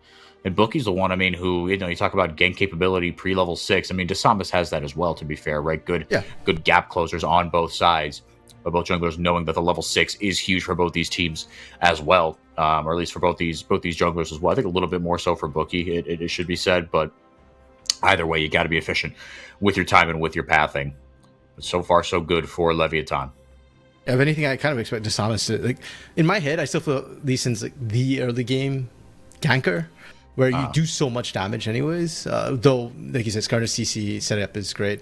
Shiku running into the Samus might come to regret it. Enga has to leave lane to try and match, but Miru is there to intercept. He has a good pulverize, but a good ward hop as well. Enga's just going to take Miru out of it, if nothing else. Now Bookie arrives, and not a moment too soon. Scamber was up there, and he was trying to make something happen. Zekis will go Mega to be able to play a little bit more defensively here. Samus will grab himself a Scuttle Crab. Both teams kind of feeling each other out here early on RMC. Just testing, seeing how the appetite for fighting. If you can get those slight overloads, those slight advantages. No one really falling too deep in any traps. It's interesting in that who's doing the testing here? It feels like both teams want to scrub for everyone. It's like, they're taking turns inviting each other into this. Like, look at Bookie just walking up aggressively into the jungle after having lost the river scrap because Shiku was the one caught out initially. But Leviaton's just not deterred whatsoever. And we've said this before for Leviaton. It's really fun to watch, and I feel like when you're the weaker team, this is not the wrong mindset to have, to want to play aggressively, to try and make chaos happen. So I appreciate that from Leviaton. What surprises me a little bit is VKS is not backing off whatsoever. They technically shouldn't be the stronger in the laning phase team or comp, but they're saying that, no, we still think we can hang and we can outhand. Like, Miru in this position is playing with fire. We already saw that today's really good at cutting him off, and Miru is getting cut off from his wave. He's actually missing CS and will now take a beating for trying to walk in this direction. Yeah. No, I get the ideas from Lev in the early game are never kind of what we've had the complaints about. True. So it's looked all right. Now with the first dragon up, now we've got an opportunity for disaster for the boys. I'm being a little mean here, but unfortunately, the track record does speak for itself a little bit. Bookie may be a little too far forward. He'll just retreat over into his camps. Man, just being able to go over walls. That's good stuff. It's the mobility between both these junglers. The two walls, I think Bookie actually made it over, right? Yeah, exactly. Very efficient. I didn't know you could do that. I'm going to be honest with you. I didn't know you could kind of carry that over like that. Bookie does go forward here. Where's that follow-up damage? Maybe a little bit of an ill-advised fight. Enga's pretty low on mana. Heal comes down as well from Shiku. He gets rune prisoned up. Level 6 from Miru, just that little bit stronger. That'll be all she wrote. And not enough mana, not enough cooldowns for Miru to be able to find the damage to finish off Bookie there. And for that's a scrap-in that I'm a little bit surprised that we're seeing so much of. And I think for Leviaton, it has benefited them. It's actually their mid laner Enga who's coming out with more CS from the chaos that is happening right now. And while Samus managed to sneak an extra camp in at some point, that's not significant between these junglers, so at least not right now, not in the short term. Now, the side lanes have been power farming, and that's when I think things are getting a little bit dicey, because Strench has shown that, we said before, he's a weak side king. Boy, is a master at finding CS in rough positions. I wouldn't even call the Corki Neferi matchup particularly rough for Neferi either. So Strench is doing fine. He's down a wave. That's okay. Top side, Devis is really bullying out Zekis quite a bit. I know that Zekis looks full health right now, but he's burning Mega, he's burning teleports to keep this lead, whereas Devis just sat here and pressured the entire time. Yep. Zekis does go mini. Shiku waiting in the wings there. I don't think Zekis has any idea, but Zekis not going to cheat forward either. He's perfectly happy to keep the wave frozen like that's this. Flashable. A really good spot for him. That is flashable, like you said, with the stun following up, but just not enough damage early on. Honestly, I think that the combo there would be flash pulverize into hit, but away from turret. Into headbutt backwards. Yeah, but Shiku wants to hold the flash. We'll see if it's ultimately the right call, especially if you want to make a play as a team shortly for something else on the map, like Dragon, that is up. That's when you kind of hold the flash. So watching Shiku now walk through the mid lane towards this bot side as VKS taking advantage of Shiku's roam to get some pressure bot instead. I'm going to be honest, I still don't think that the roam down was worth it in terms of plates, because Devis is getting so much more in terms of lane pressure, but rotating onto Dragon, that I think would be worth. Zekka's going to bounce on it crazy style here. Does get the 3 autos down, and the stun comes in from Devis. Goes Mega, not a moment too soon for Zekis. Here's the goal. Throws a house at Devis. Here comes the TP here. Oh, man, Shiku. Not like this, Shiku. Yeah, that was tough. Sad smolder emote, indeed. Zekis, or excuse me, VKS will grab themselves a dragon on the other side. Meanwhile, that looked like a really good opportunity there for Leviathan. Yeah, especially when I was thinking like they have Weaver's Wall potentially available for Enga. Like just need to buy a little bit of time. Surely we didn't need to do that much. I just noticed as well BRTT on that bus. So yeah, I think it's something to do with this BRT is like an abbreviation associated with like maybe public transportation in Rio, and then it's like him like throwing an extra T on there, which is hilarious. Very, very good stuff. Yeah, second batch of tickets going out if any of our viewers are in Brazil, in Rio. I'd like to go see that. I believe they said that it's a smaller venue than usual, right? So, yeah. Which, and I mean, look, in 2023, yes, it was Pain Loud, so the two biggest fan bases, but in 2023, they sold out a 10,000 person stadium, and I have it on good authority that if the venue was 30,000, they would have sold that out. So, but again, it was Pain Loud at the peak of that rivalry, so yeah, who knows? That's right. And now we've got the new like Loud Los thing brewing. No, I wouldn't call it a rivalry just yet, but it's getting out there. I was glad the interview actually between Shino and Zest this week, done by Rafael, was mostly in English. So I was actually able to follow along with that one, and that was kind of interesting. Nice. Strench getting exhausted. He'll get exhausted, has a little bit of mobility, but does he have the damage to follow up? Holds the flash because Scamber can pinball in there and make your life very difficult. Smart play by Strench. Yeah, good patient play to hold that flash for the critical moment. You need to stop the CC. That's the most important thing. So Strench able to walk out, but that CS differential we were talking about for it was one wave. What was that, like a minute ago? that flipped very, very quickly. Yeah, that's like 20 CS. That's almost three and a half waves at this point. Looking for Zekus now. He's in mini, can't find it, but was it bait? There's two more in the wings. Big commitment here from Leviathan, able to get in there with the headbutt pulverize. The pebbles go out. Zekus will flash, and now Mega coming through in just a couple seconds here for Zekus. Should he keep autoing? Now Leviathan back off. They get a ton of wards down in that western quadrant of the jungle, all for VKS to walk through. You saw them getting ready with a response on the other side. It's kind of funny that as above, so below, right? Like we saw the gank onto Strench happen, very similar to what happened to Zekus. The difference being, of course, that Leviathan expending far more manpower to make that topside gank happen with 4 members compared to VKS just using 2.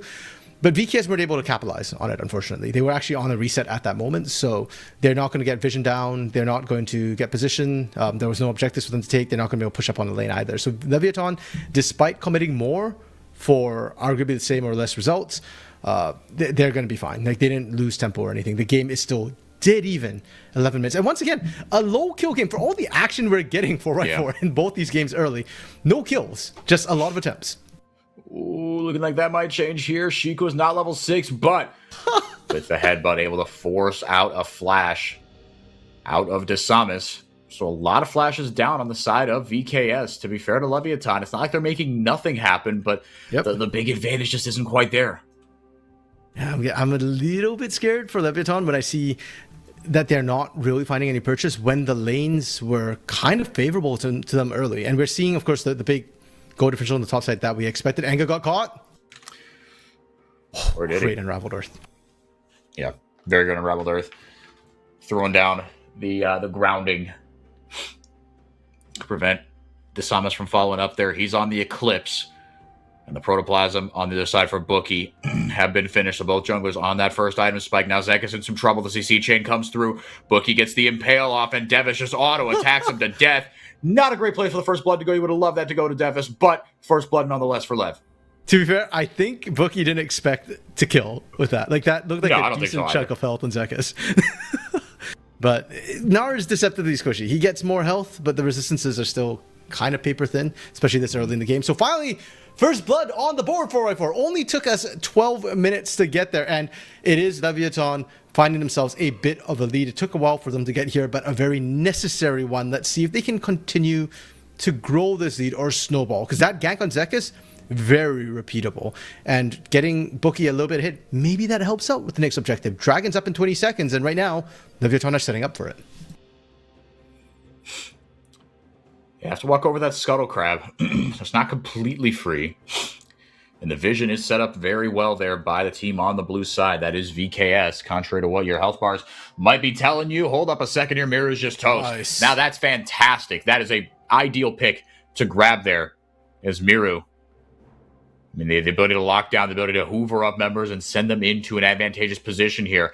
It's still, Cade aren't blind to what Lev are going to be doing, but at least they know where they are, but they aren't going to be able to contest this dragon unless, they might be able to, actually. Yeah, Miru has Realm Warp, so... No. Bookie just caught on the wrong side of the train tracks. Even when things go right for Leviathan, they tend to go wrong. The follow-up is there. The Q1 lands. The Q2 is easy as you like. Desamas on the board with a double kill. Leviathan can't have nice things, man. Just as the Earthworm was wriggling out of the ground, VKS just stamped it unceremoniously back into it. Splat.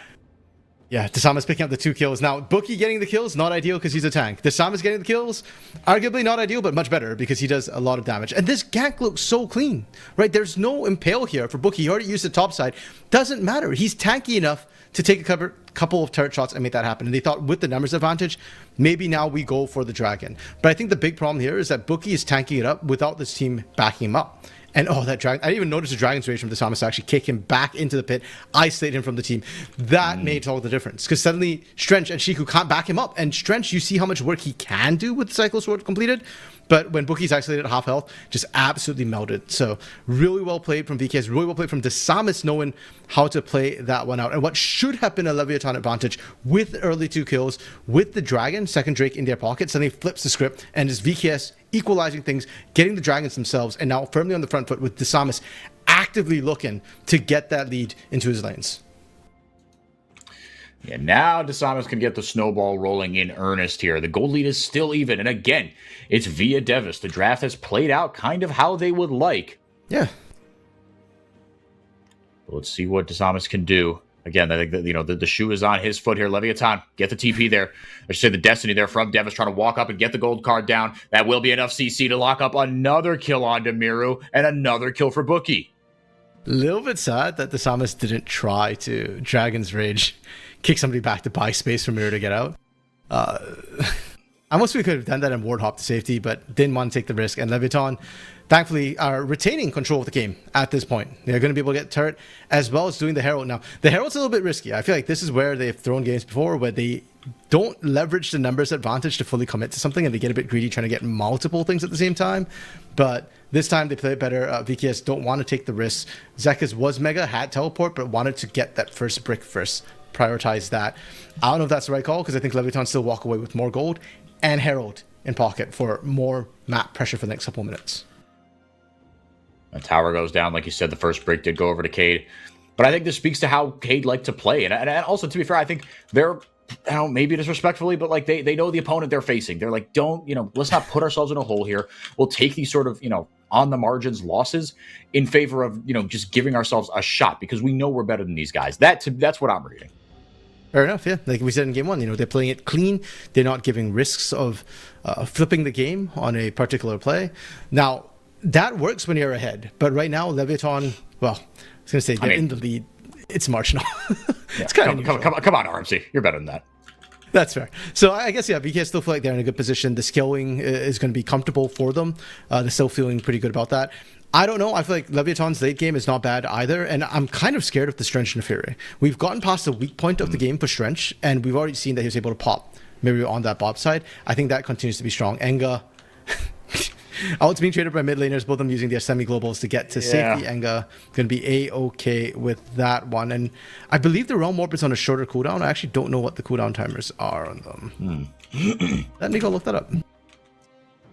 I feel like Weaver's Wall is a little bit shorter. I just like the cooldown on Realm Warp is just gargantuan. I don't think there are very few ults that match it. I feel like that and Land's Respite are the two big ones that come to mind. But anywho, Devis now, he's got the Kraken Slayer. Yeah, to be fair, I mean, Zekas has the Triforce as well, but Devis, again, just quietly having a really solid game here when it is mattering.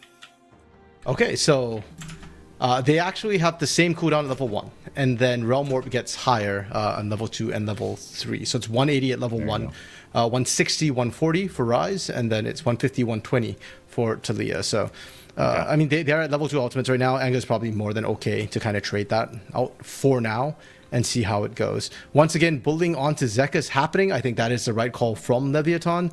As you pointed out, Devis, strong point for the team, great at split pushing. this works very, very well. We continue with this. And now with Shelly in back pocket as well. This is not a base race VKS is ever going to win. That's a marksman plus Shelly versus a mage and jungler. Yeah, like you said, RMC, this one clearly has an advantage here. 2 turrets for 1? I mean, maybe. There's no reinforcements with Scamber and Zekas. They can't push these guys off. No, they just have to watch and pray. I mean, Zekas, hold on. About to go Mega? Bookie wasn't going in. Does go Mega, throws a house at Bookie. You got a little bit of backup. Mirror doesn't have the Realm Warp, so maybe you could have tried something there. But he's much more focused on doing Rise things to that wave and getting purchase on this mid lane tier 1 to equalize the tower's potential. I'm surprised Mirror didn't just rip that down with his auto attack, so he could have taken that down. I think they're setting up like they did in game 1, where, I guess, okay, first of all, Dragon's the more important objective to go for. You still have minions there. And also, if the turret is low enough, it's not really a safe turret for them to fight under. We got a replay of what happened in the mid lane, and this was actually huge for VKS. Jeskla, in a 1v1 against an assassin-based champion, was able to dodge everything. And when the cooldowns were there, great play from Jessica, recognizing, well, Nefiri, your cooldowns are down. I win this trade. I am a marksman. I do auto, despite often seeing Corkis run Sorcerer Brutes. In this case, Mertreads, but he is a marksman at the end of the day. And now that mid lane turret is primed to fall, Leviathan might get baited a bit. We saw it in game 1 multiple times. Leviathan likes to stick around turrets when they're low, thinking, oh, I still have a turret. And VKS goes, surprise, magic trick. No, you don't. And we'll see if they get baited once again here. Leviathan just fishing. Up 800 gold. But VKS slowly taking care of things around the map. They've got 3 dragons, RMC. Just very efficiently taking care of what they need to. I feel like the scaling on their side, I mean, look, you've got a Talia. Alistar is going to be useful if he has ultimate. But between the Rise and the Corki, I think it might just be too much damage to overcome, especially with the lack of team fighting coordination that we've seen from Leviathan. Look, this is a better position than they've been in 20 minutes for a while, to be fair to them. So it feels like a step in the right direction, but it's not exactly moving forward.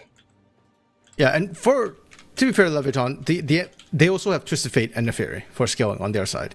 So it's a little bit different in that Miru and Jessica, I think, pump out a lot more consistent damage. Twisted Fate is consistent as well, but the Neferi is more about bursting down a single target. And with Miru having his Rod of Ages stacking, assuming Zekas gets into these fights mega, it's going to be much more about, does Jeskla survive Trench? Can he bait Trench like he did in that mid lane? Bookie getting caught out. 4 members. He is just toast. Yep. Yeah, Zekas will grab the kill. That's a big one. Excuse me, big ball to get rolling. Yeah, for the top laner. Chewed right through there. The damage we're talking about from Miru and Jeskla make... Bookie is kind of tanky as well, by the way. Like, yeah, he's got 2 cheap tank items, but they do give him tanky stats, and he just got absolutely melted in that situation. I do want to give praise to Leviathan, though, not getting caught in the mid lane. They correctly just went, yeah, we've been here before. We're not going to try and defend this outer turret. Let it fall. Unfortunately for Leviathan, I don't see them getting anything while that was happening. Right? Like, if you're going to make a decision to sack a lane, I want to see you try and find something else. Instead, it's VKS getting the free outer turret and rotating down to find the pick onto Bookie as well. See what else they can get off the back of it. I mean, well, not off the back of it, but can they, can you parlay that into something? I mean, look, I still have...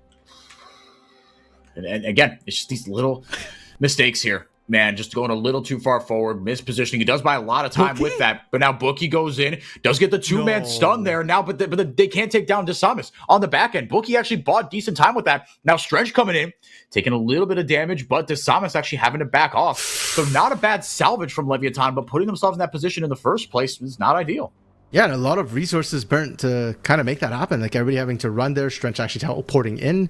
One thing I actually didn't even notice was that Strench is running teleport on this Nefiri right now. But yeah, having to kind of blow that to go down and reinforce Bookie going in from a very awkward position. And this is the sort of mid-game mistakes that often cost Leviathan the game, where they don't look quite coordinated on how they want to go in. Like, it was... Shiku was already dead, like there's just no getting him out.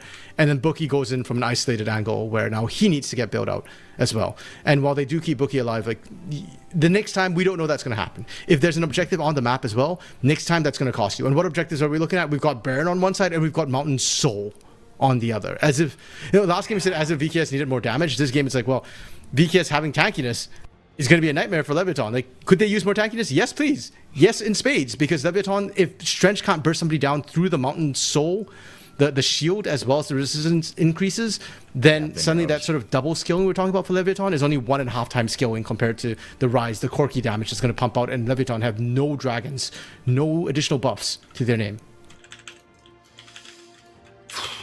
Things are getting trickier for the team from Latin America. Yeah, unfortunately, the borrowed power just might be too much. Like you said, if they start stacking, if they get that Mountain Soul, and you can see VKS just playing very methodically and really, really prioritizing that. I mean, I say that. Maybe just baiting a fight around Baron and then go into that Mountain Soul. But just setting up the vision, it looks like, as Jessica and Scamber will recall. Now, will that be enough to get them back in time? As Leviathan a little slow on the uptake. But you can't say you blame them. I mean, it seems like death just awaits them at every corner, so you can't blame them for not like, well, why don't you just running in and setting up the vision? Like, you don't do that. And I appreciate that they're actually not running in. They are still trying to set up vision and sort of bait points or gank points, but they're taking their time with it. The problem is, the longer this goes, I get scared for Leviathan because of their coordination issues. We keep seeing members either going in separately or getting left behind. Like for a second there, Enga looked like he was a little bit slow on that rotate. Now Dragon being started up, Realm Warp being used to bait. Let's see. Devis holding onto the gold card. Strench gets the heck out of dodge. They do grab they do delay the soul. So they grab themselves one Mountain Dragon.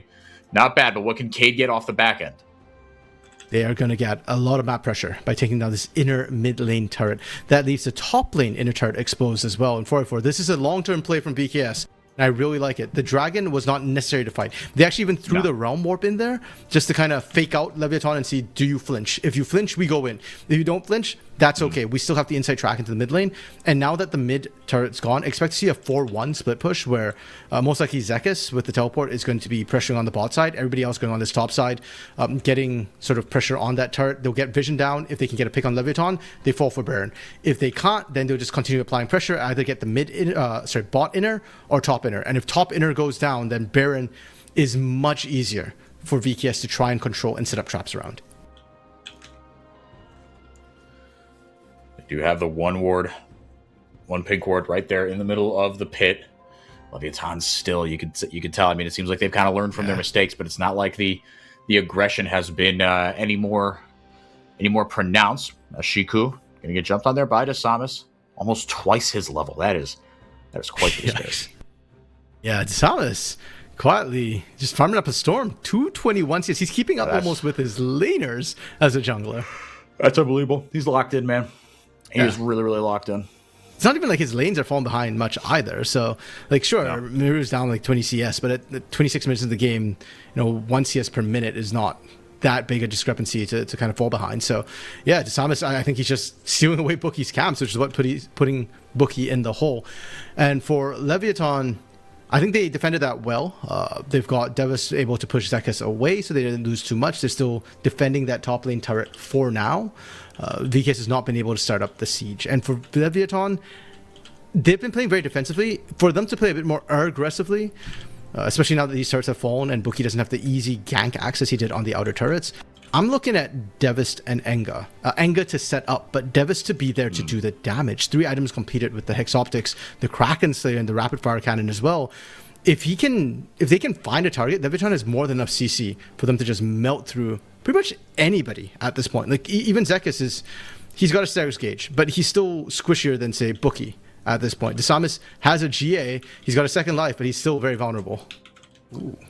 Yeah, and I mean, GA's all well and good. Hold up a second here. There's that Devis engage you were looking at. I mean, not engage, right? But the impact you wanted him to have it flashing away from the Meganar as well. That's a nice big shutdown. But now Cade, all of a sudden, they find themselves with their backs against the wall. No TP, no Destiny either from Devis, who's going to have to take the scenic route. Here comes the Weaver's Wall, going to split VKS into 2. But it might trap Bookie in a compromising position as well. Desamis gets around him, able to Dragon's Rage him in. Enga trying to get as much damage as he can onto Desamis. Actually gets him down to about half HP, but now Devis shows up, and not a moment too soon, Miru able to grab the kill onto Bookie. Realm Warp goes out. Not going to find anything. Cade With Sam is still having, oh my goodness, Scamber. He just might be the sacrificial lamb here. And now the CC coming through. Strench has found Scamber, and he wants more. Shiku with a nice play there to set up another kill, a shutdown for Strench. He's on the board in a big way on this Nefiri. Flash to get away from the seismic shove there. As the Samus should get the kill here onto Devis, but Devis does a lot of auto attack damage. Hang on a second here. The CC goes down. They grab one, and now he'll pay for it with his life and pop the GA as well. Yeah, he'll go down. Miru? Auto, man. Strench out of mana at this point. The Samus still looking to try and buy some time. They go back Miru in. Does a lot of damage. Hey, yo, hold on a second here. Miru has scaled, ladies and gentlemen. Holy moly. Someone do something about him. Yeah, dodging out on that first seismic shove was huge. Enga does get the shutdown, but now Bookie shows up to play some defense. But with Zekis in tow, do VKS go more forward for this? They do not. I'm so happy for her. I'm fully awake now. That last 1 minute. Yeah, I was going to say, man, jeez. Like, up to this point, it was a little bit of a snooze fest. Like, we saw action happen, but it wasn't convincing. But this series of events... So, first of all, it is worth noting that Teleport was available for Devis, but he needed to go back to base first. He was very, very low. And VKS playing around that window tried to win out. There's a lot of individual mechanics which are insane. Scamber actually surviving, dodging away from Shiku. But things got really spicy as we got towards this 3v3.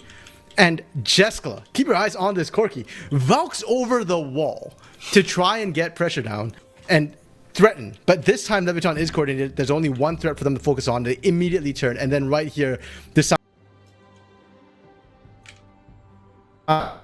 Did we lose you? onto Devis gets him down. And without Devis, the damage from Leviton kind of lacking. They just didn't have enough to be able to finish anything off. And Miru dropped him, but we talked about Miru and Jeskla. These are both big carries. They have a ton of consistent damage. And Miru not dying meant that he was able to pump. Oh, there we go. All right, you're back. I think we lost you there for a second. But okay. It's okay, but you are back now. Maybe we lost me for a second. Who knows? But either way, I hope we weren't just talking over each other like madmen on the output end. Zekis looking for that big Gnar ultimate, but he did blow the Mega. It's not going to be available here. So Leviathan, maybe that's the window they need. I mean, these enclosed spaces, Gnar does a lot of work. Not having the Gnar ultimate up for Mega could be huge here. Realm Warp coming through. Scamber trying to get forward. Closes the gap with that. And a fantastic quickness. Lays down a lot of CC. The shielding's coming through. It'll buy Leviathan more time. But VKS just so much healthier. What a Realm Warp. What a play by Scamber. A good Weaver's Wall there. But Scamber locked on the other side. Now he will be able to get a little bit CC down. But he will go down. VKS get another body. Stretch doing the most here on this Nefiri. But it's not enough. Man, Scamber, the hero VKS needed and deserved. The N-Gage coming in with the Realm Warp from Miru into the flank. And the joke is Miru's baited them a couple of times. So I think Leviathan saw the Realm Warp coming in. They were like, well, we have vision on most of their carries. Like, are we really that scared of it? I've got a gold card for Devis. And then it's a surprise Scamber. And Devis doesn't get the stun off. And because Devis took so long with the stun, he ended up using on a Miru. They're so low. Notably, Devis can't get out. And then Scamber again. The intercept onto Enga. He dies. But frankly, Scamber, hella worth. That's a win. That's Baron in VKS's pocket, or should be Baron in VKS's pocket. And that should be all VKS need to break Leviton's coaching staff. Like, man, they saw it. They had the game in their hands. It's so frustrating for them. And like, I understand how it feels for the coaching staff right now, where you've been playing so well this game, you've been threatening, and just one critical fight costs you the game. But welcome to Modern League of Legends. That's how it is. Yeah, the margins are so fine, unfortunately. And against a team like VKS, again, they're going to punish that. Now, hold on a second here. If Bale comes down, Mirror's in a little bit of trouble. Mirror's just dead here. Great pick on Leviton. The players are definitely in it, and they are still locked in. The coaching staff can afford to, feel upset at this point, look for answers. The players cannot. The players need to go on. And left it just that. Really good pick onto Mirror. It's going to slow down this Baron power play massively as well. It cuts about like another minute off the Baron power play, maybe a little bit more, as Miru has to respawn and actually walk up. So not the snowball I think that BKS was hoping for and that Leviathan fans feared. Leviathan are still well and in this game. The big problem was also the soul went over towards the end of the replay. We saw that being picked up by VKS. So VKS, the skilling continues, the strength continues, and Baron Elder up in 5 minutes time. That fight, Leviathan cannot afford to lose. no, that's when, I mean, yeah, like you said, the gold lead it's only 500, right? This game is far from over. But the frustrating thing is just that was a chance to kind of put the game away or start to get your first big lead of the series. But unfortunately, not going to be the case. As VKS now with the momentum that they have and with the resources and the wind at their back that they do have, this is when they tend to do their best work, RMC. Yeah, when they're in the position to really start pushing the macro advantages. For now, though, we are seeing 4-man into this top lane inner turret, which, by the way, wasn't sieged until now. I think Leviathan was able to every time push out. Shiku looking for that engage, couldn't find it. Does he die for it? He well might. Unbreakable Will's buying him a lot of time, but it is just too much. Jeskla just rips right through him. Zek is going to the backline with the Maganar. Mira finds himself off the backline as well, doing a ton of damage. Good night, Enga. He goes down by the hands of Mira. It's a double kill for Jeskla. VKS create chaos by Leviathan's turret and use it to get a 4-for-0. It could be an ace by the time everything's said and done, highlighted by a triple kill by the Swedish AD carry. And they want Strench. They are hunting so hard for him. The Samus and Miru going deep will not be able to find an Fury. But what can Strench do? One against the world. Now, there are a couple of low health members, but you can see they're corralling him. They're hunting him. Yeah, they're certainly going to do their best. The exhaust comes down, and they will get the ace. And that should be the ball game. Leviathan, so close. But at the end of the day, it is the expected result. A 2-0 for VKS. As they move up to 4-2, Leviathan, barring a miracle, all but eliminated from playoff contention. Yeah, really, really rough position coming up for them. And now they're watching the series tomorrow between Rid and Fluxu. And they are probably Red's biggest fans right now because that was the team that they managed to beat. That's the team that gives them a hope to still be able to make it. And it's not just Red needs to lose here. The next match for Leviathan is going to be up against Furia next week. They have to win Zekas. I don't know if Zekas did martial arts training or whatever. I remember last week he came out of the the waiting room and they're walking in and he was like walking like a boxer, with all the BKS members like hyping it up behind him, and now I don't know, was that martial arts, karate or something? But well-deserved win from BKS. Very resilient play from them this game. They found their advantages. 2 quick fights in succession just completely blew the game open. And the heroes who stood up from them, I feel like every player. Like, to me, Scambers and Gage is going to live rent-free in my head for this entire Yeah, that was awesome. That was extremely awesome. Yeah, we saw Miru, we saw Jeskla finding triple kills of their own. We've seen Zekas find some really good engages in fights as well. And Desamis, on that last dive, I want to highlight Desamis because he got lost in the chaos, but he was tanking it with GA. He was the one who got picked off by Bookie initially. I say picked off, but I think that was actually the call from BK. Like, well, somebody has to die here. Give them Desamis because he has GA. And as soon as he dies, the aggro is going to drop anyways, reset, and that just buys us optimal time for sort of aggro turret juggling while going for that dive and while soaking up the most ultimates available. Yeah, it was good play all around. Like we said, Leviathan had a couple opportunities, they blew them, but you got to give credit to VKS as well, right? Just taking and looking like the best versions of themselves, man. I think that's the other overarching point here. Cade looked good for all the deserved doomerism around this squad. For basically all of 26 until like 2 weeks ago, especially coming off the high that 2025 promised in there. There's like the only good thing that came out of LTA. They looked incredible. They were absolutely awesome.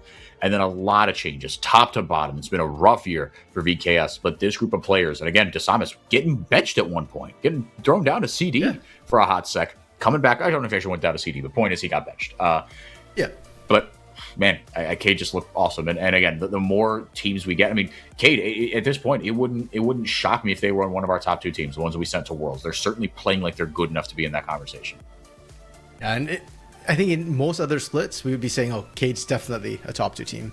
This split, however, we have Los, who's been utterly dominant, Loud, who is surging at the right times, and their ceiling is incredibly high. I'd argue that VKS has been a more consistent team, and you could even make the case that on average they've been better than Loud, but Loud's ceilings have been absolutely top. And unfortunately for Cade, they matched up against Loud fairly early on. I say fairly early on. They matched up in some in Super Week, and Loud managed to high roll on that particular series. They were playing great. And then you've got Furia currently set at 3rd, who's coming up as well in the next match up against Pain Gaming. And that one's going to be interesting for I believe you're still I'm still here. One? I never leave. You'll get a fun one. Yes, you just exist in the CBLOL English channel. Even, you know what? Try messaging during the week and see if Fire in chat. He probably is. Furia, they too are a team inconsistent, popping on and off at times, but Pain, Payne's going on a VKS-esque, a Kate Star-esque journey right now of their own, where with the change in their coaching style, they've actually looked really solid. Can they keep it up? Is Vaughn going to be as successful as Smalley? Well, next series will tell us a lot. Tell us a lot. A resurgent Payne Gaming against a Furia team who similarly have started to sort of find their footing. That's what we got coming up next, RMC. Pleasure as always, brother. We'll get, I think it's Bren in here afterwards. Yep. But either way, I'll still be here. And if it is just me, there's a chance we maybe just, for whatever reason it's just me, we just got to cancel the rest of the show. Or we just get me yapping, which, I don't know, some people like that. Most people don't. Either way, we'll figure it out on the other side of the break. Bye.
Hi, everybody. I'm 404. That's SuperBren. We are back for Pain versus Furia. Should be interesting.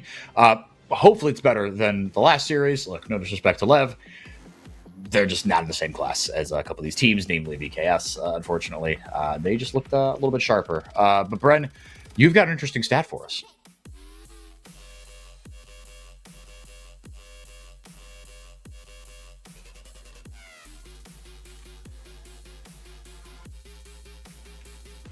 Oh, mute time.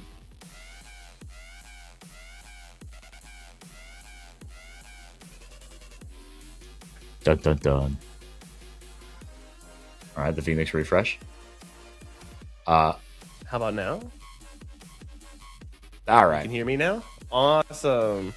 It had my default microphone in for vMix, and then it didn't work, and now I think my camera just stopped. Hey, my PC needs to. Anyone at Windows is listening, I don't like you right now. You've caused me immense problems. Now I think everything is working, so I can give you some interesting stats about Furia. Please. So, Furia, we have talked about as one of the better teams, and they do, I think, currently find themselves at third place in the competition. But overall, Furia's advanced metrics have looked like a little shaky at the best of times. And I think a very interesting stat is that their average gold differential at 15 minutes is negative 1100. They tend to find themselves down a pretty substantial amount by that point in the game. But their win rate, if they are ahead at 15 minutes, is 100%. So my focus for this upcoming game is, can Furia just have a stable early game, and can Pain look to punish it? Yeah, I mean, that's not nothing. Like you said, and Pain, fans are back out in full force, man. I mean, just one good week. I mean, but this is sports fandom, right? Is, one good week, just being a prisoner of the moment. One good week, you go, no, we are so back. Pain are so back. And to be fair, look, they did look really, really good last week. But now you're up against a different caliber of opponent here. I still very much favor Furia in this matchup, but Pain are looking sharper, banning away the Nasus, it looks like, immediately in that picture-in-picture. Indeed, as the bans start to take shape. Taking away the Olaf as well could flex that. I mean, that could be for Tatu, that could be for Gigo. I like that ban. Yeah, good ban. Olaf has seen a bit of a rise in priority over the last 2 patches or so. And so, like you said, it is also a tough pick, so Pain are able to take that away. And like you said, the Nasus away from Tatu, the respect that garners is palpable, right? And I like that. I think when I think about Nasus, the first player I think about right now is Griffin. Give him back, by the way, FlyQuest. We want him back, actually. I was gonna say, things aren't going too hot for FlyQuest up there. They're in a bit of a spiral, so we'll happily take him back. But the next player I think of is immediately Tatu. They were very both early on, capitalizers of that Nasus. Though he is actually better right now in the top lane because of the changes that were made. But enough about him is Ezreal is the next ban up. One of the ADCs that has seen a lot of priority 4x4. And I think that's because of the mages. Yep, and we are in that patch now. So, as the mages are, look, they're not dead. I mean, we did just see Brain Syndra. Jesus. We did just see a Syndra in the bottom lane in the first series, but also saw Stretch both times. My goat piloting as well, the Nefiri. So we are seeing still some kooky picks down there, but not with the prevalence that we were. And even then, it was starting to be phased out anyway, right? This is something that Riot, I think, felt like they had to fix, if nothing else, for solo queue. But in pro play, it was starting to the problem was starting to right itself. Yeah, and I think while you're still seeing the mages still offer the consistency, there's something to be said about the way they can play at a distance. Your top tier picks, especially when you look at back to things, we can see the Jinx, the Tristana, I think, has had a bit of an upswing in solo queue. Yeah, games. Tristana. So that is very, very exciting to see. And the response to that is that we have a dive jungler, a kind of perma-prio pick in the Nocturne being brought out, and then an enchanter who is almost always paired with the Lucian. We talked about Furia's early game. They win 100% of the time when they are ahead at 15 minutes. So do Pain Gaming. Both these teams, I would not be surprised to see them try and brawl and come out on top before the laning phase ends. Try to secure that early advantage. Lucian Milio. A lot of early priority for IU and JoJo. Still one of the best bot lanes in the game. Bit of a bummer. I mean, look, say what you want about the Nations Cup and all that, but the fact that it is getting delayed, I think, there is a bit of a bummer for that. Who I wanted to see how the all Brazilian, the Seleção, the national team was going to do. But oh well, we'll survive. Looks like no, we're not going to do geopolitics here. No, Jace is locked in here for Katie. Actually, no, for Bull by Katie. But look, I like IU and JoJo on these sorts of picks, and Gigo just going to take the Cassante into that Jace pick. Yeah, very standard kind of tank response. Makes it Jace will still generally have priority around the lane. He can abuse the range as he needs to. Not an easy pick to bully either, but this means Gigo's going to be consistent. Getting put behind is not going to absolutely, ruin his day. Cassante in the late game is still very much a Cassante. And Gigo is proved that he is at least pretty decent on the champ mechanically. Now I'm waiting to see what the final bands out here. We're seeing some support focus from Furia, taking out that Rakan, someone that could be kind of a disruptor in the early game that could roam and set up the other lanes as well. And Toots actually being targeted here, interestingly, with the Akali ban. Yeah, he's got that in his pocket. I don't want to let him on that. Yeah, Toots, look, when he, he is kind of the floor raiser for me, for Furia. When he is on his P's and Q's, this team just looks so much more stable, so much more coordinated. Taking away the Enchanter as well. He's still the premier Enchanter on the patch. That's it's like, how much does that mean? Because Enchanters aren't really meta right now, but Lulu, you're still seeing priority put on it just in case, because Lulu plus a hyperscaler, it might not ever be the best. It might not be the best idea, but it's never a bad idea. It's never like, you can't sit here and tell me, well, that's not the way you should play your link. No, it's Lulu plus, plus a hyperscaling AD carry, right? Aphelios, I've seen him pop up a little bit. And just, you can play the Varus in a more auto-attacking style, all that good stuff. So Rai's going to be taken away as well. So with the Cassante, I'm looking for more damage for Furia. What are we going to get from Tatu as well? The team's star player has yet to lock in his champion. I am interested to see that. There are lots of good junglers still available. It is not going to be on this pick, however. They're saving that jungle for the last pick. And unless this is something very, very strange, we're going to see Toots on the Galio, which I think is a perfectly acceptable pick. We'll see Ashe Seraphine, another early game kind of focused bot lane. They'll lock in. And what is the response for Furia? Jessica and Scamber piloted that to a Game 1 win over Leviathan just a couple hours ago. So that is the only other pick we've seen that you saw, 1 win, 1 loss. That was it. So Ashe Seraphine might be back, at least south of the equator. And now Tatu going to be on the Jarvan. Bren, is there enough damage in this Furia composition? That's the alarm bell going off in my head. Is there enough damage? So there's a couple of things to look at. Is that the Galio can build very offensively right now. The Galio builds are pretty varied at the moment. There's been a lot of both full damage Galios as well as tank Galios. I can see Toots leaning more into that AP focus to add in some additional damage to the composition.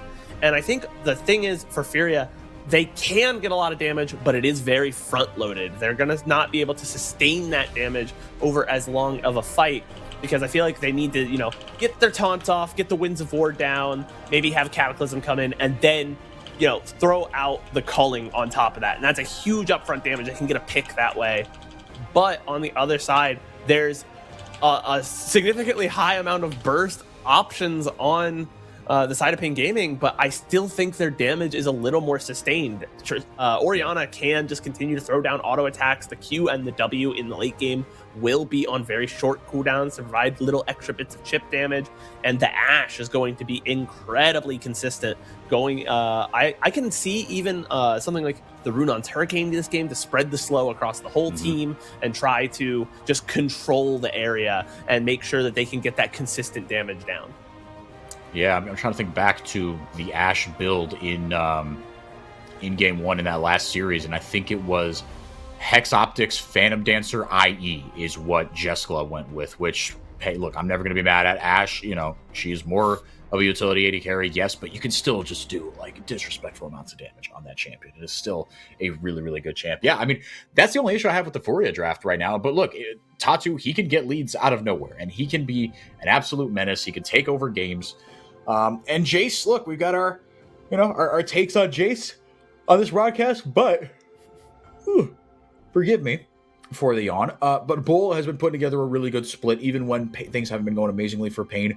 I trust him to be able to carry on this. And Gigo, he's still a little bit volatile in lane, to put it that way.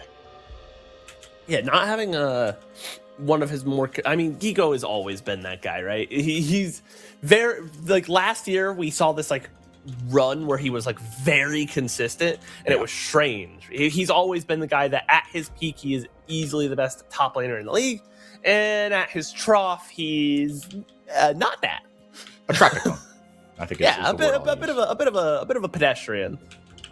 He has played. Cassante is, I think, his second most played. I think after this game, it will be tied for first most played champion this year. But notably, he has not played it so far in the summer split. So we'll see if maybe there is a bit of rust to shake off for that one. Out of the rift we go.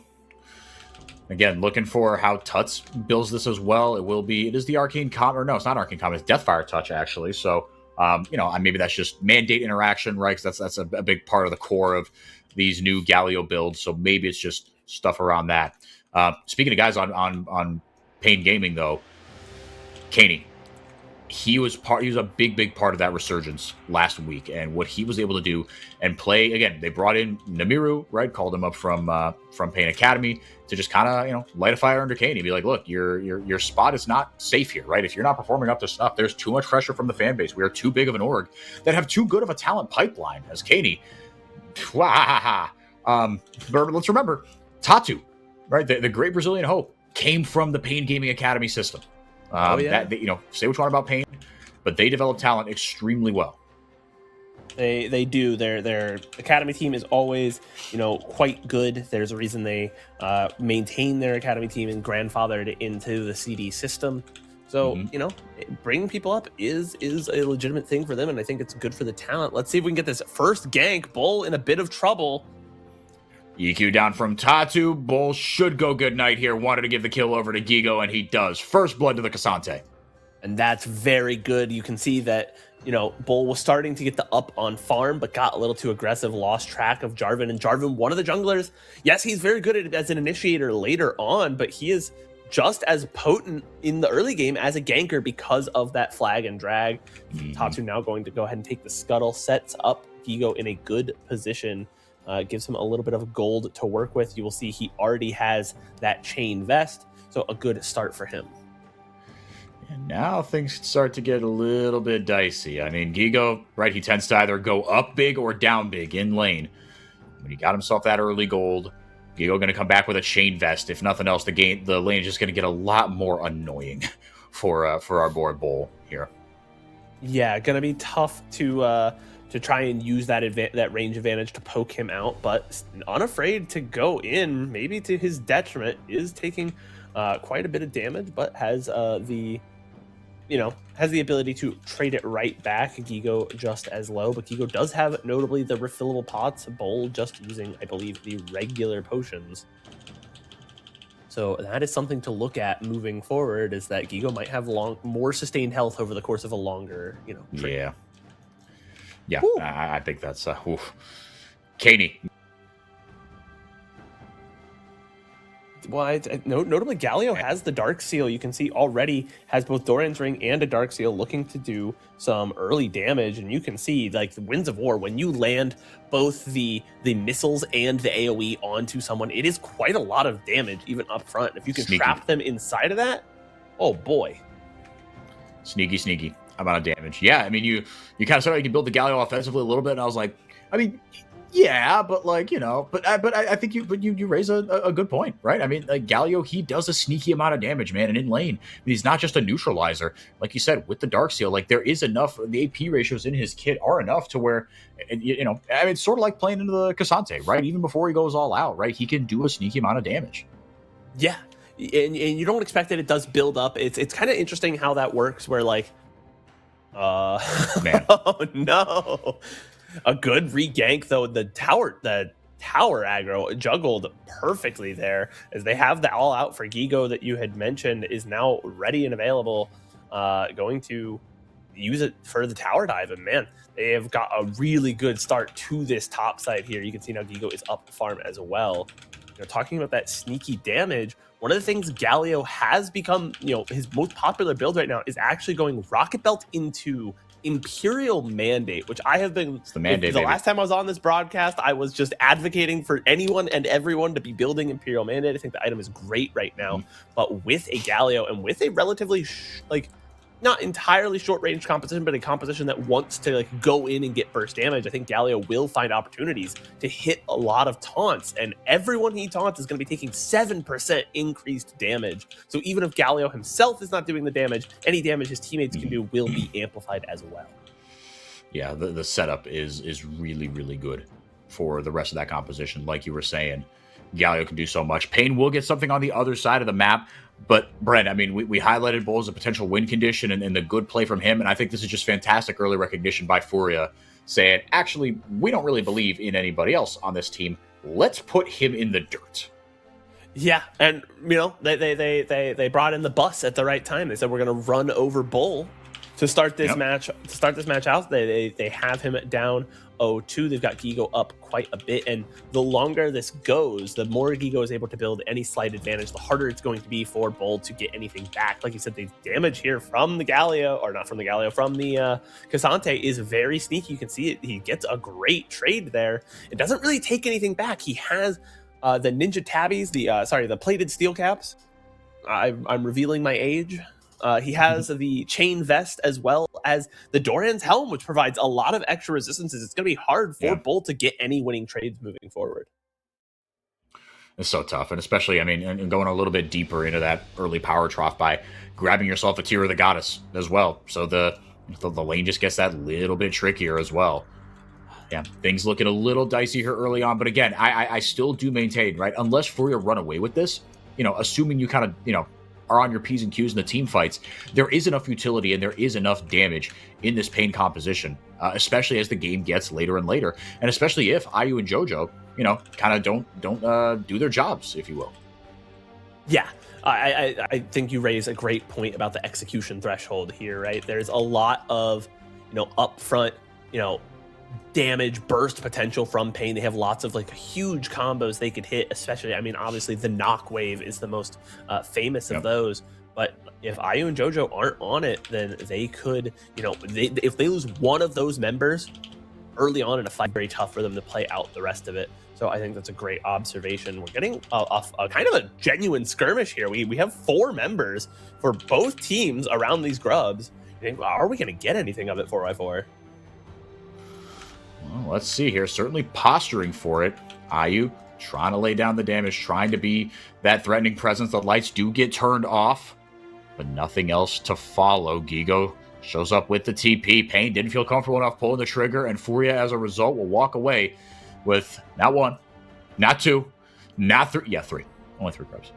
They get all 3 grubs. Pain, not for nothing though. They do get some tower plating in the bot side. You can see the you know, kind of upfront trade coming out there from IU, and Bull then going to immediately expend the teleport out to the top side. So a good trade, all things considered. Furia is going to be very happy with that, able to, you know, not let Pain get into a good position to contest, not be scared by their posturing, and just take the objective that they wanted and get that early game lead that the stats will tell you both teams desperately would like. Yeah, absolutely. Again, that stat, for those of you joining us late, if you're ahead at 15 minutes, you win the game. That's been the case all split for these 2 teams. Again, small-ish sample size, right? 2 wins for Pain. I should say, no, that's 2 series wins, so I take that back. Those games within that. So if you're ahead at 15 minutes with the gold, you've got a good shot at closing it out. So well, I guess we'll check back in with you, excuse me, in 5 minutes. Checking into that bottom lane, as we have paid some attention, but not quite enough, in my opinion. Again, IU just trying to get onto that Essence Reaver, it looks like, first item. And Henna, perfectly happy to wait back. And I mean, and we talk about the amount of damage in this Pain composition as well, but like you were referring to, Bren, the amount of ways you can start fights as well, and the amount of go buttons that you have, turning off the lights, right? You said the knock wave on top of that. His experimental hexblade comes in for Karaoke. Now I want to see him kind of ripping that ultimate on cooldown. Yeah, it's going to have a much shorter cooldown. Like you said, the follow-up is there as well. The Encore, the Enchanted Crystal Arrow, they have lots of ways to not just start fights, but continue fights. And we talked about how those extended trades, those long bits of damage, Pain do have a lot of upfront damage, but they have a lot of sustained damage as well. Bull getting ganked again. Oh, no. Whoa. Oh, he flashed out of the Cataclysm. Hold on a second here. If Gigo can go in and get that, he might be okay, but that tower damage is a lot. The shielding bails him out. Oh my, and as the lights came out, we thought maybe Karaoke might be able to find one in return, but no, everyone gonna get away, but a lot of resources and time expended, but that is another kill onto Bull, who is not having a good run of it early on. No, it's been a rough one for our floppy-haired king. Yeah, it's a tough one, man. No, I mean, they're just putting him in the dirt, right? They recognize this game plan and said, yep, this is exactly what we're going to do. And so far, so good, man. And it's so tough. But look, again, you've got other options. So I don't think it's a death sentence by any means for Pain Gaming. But Furia right now, they... my question is, I mean, I don't know, maybe this is unfair, but like, oh, where's Karaoke? Do you try to swap Bull into a different lane, right? Do you try to just go a 2v1 lane into the Cassante? I don't know, man. Yeah, it's definitely a tough call. I'm not really sure what the option is. Obviously, yes, I do think that Henna and Seos would fare much better into Gico's Cassante. They are, having a decent early game, and that range advantage and consistent CC would be a lot shut them down. But I think that the inverse of that is that how badly would Ayu and Jojo then bully the Jace? The two of them, Jace is gonna never win a sustained trade.